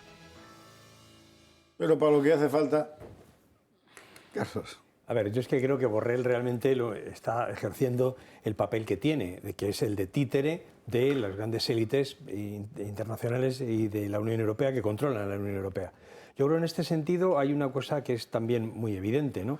Es decir, Borrell en este momento está intentando tapar, igual que hace el Gobierno de España, con unas polémicas, las polémicas anteriores. Es decir, una de las cosas de las que tiene que responder la Comisión Europea en pleno, y Borrell es parte de, es decir, es la corrupción que ha afectado intrínsecamente a toda la Comisión Europea y al Parlamento Europeo, es decir, y en general a los representantes de los europeos en Bruselas y Estrasburgo, con respecto al Mundial de Qatar, a la corrupción, a la compra, en la que ha estado implicado también Marruecos, esto no lo olvidemos, y cómo Marruecos se ha convertido en una pieza esencial en todo el proceso de corrupción de los políticos europeos. Yo creo que esto es decir, este señor, si tuviera un mínimo de vergüenza, de decencia, dimitiría, pero no cabe esperar eso. Sí, la verdad es que ha sido una frase final así un poco como de wishful thinking. Y claro, si tuviera todo eso no habría llegado donde ha llegado. Efectivamente. Claro, imagínate. En fin. Un minuto final, Sergio, Teresa. Yo simplemente añadiría al señor Borrell, un señor sentenciado aquí en España, con sentencia judicial por corrupción, por favorecer pues a su exmujer en diferentes en negocios y acciones. Ya está. Y es una persona que creo que está dedicada igualmente a lo mismo que estaba haciendo la vicepresidenta del Parlamento Europeo, dedicado pues, a Qatar, a la corrupción, etc.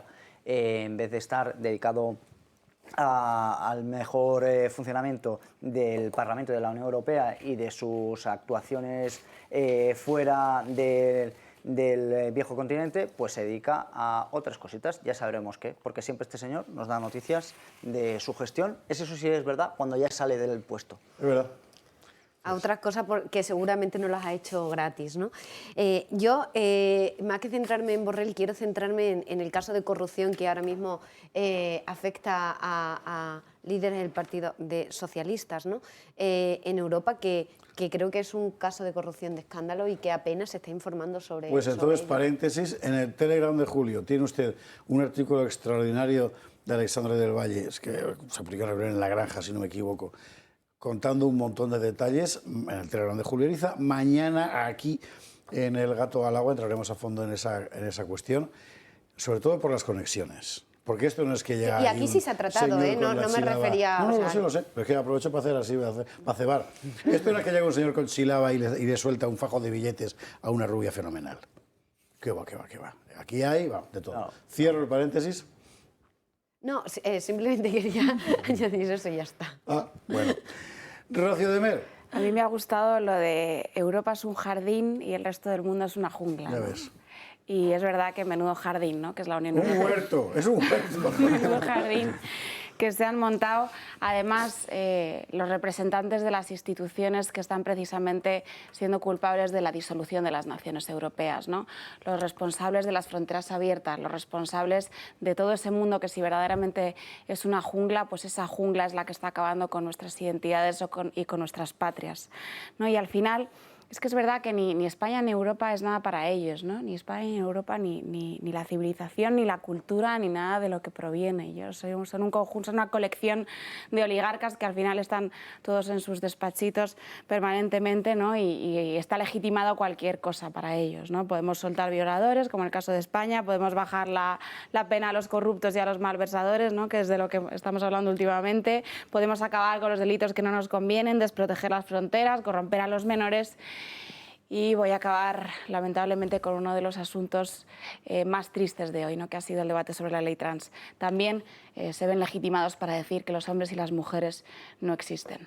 De eso precisamente iba a preguntarte, porque es mañana cuando se aprobará verosímilmente en el Congreso esta ley. Sí, se aprobará una ley nefasta que además va a traer muchísimo sufrimiento a muchísimas familias.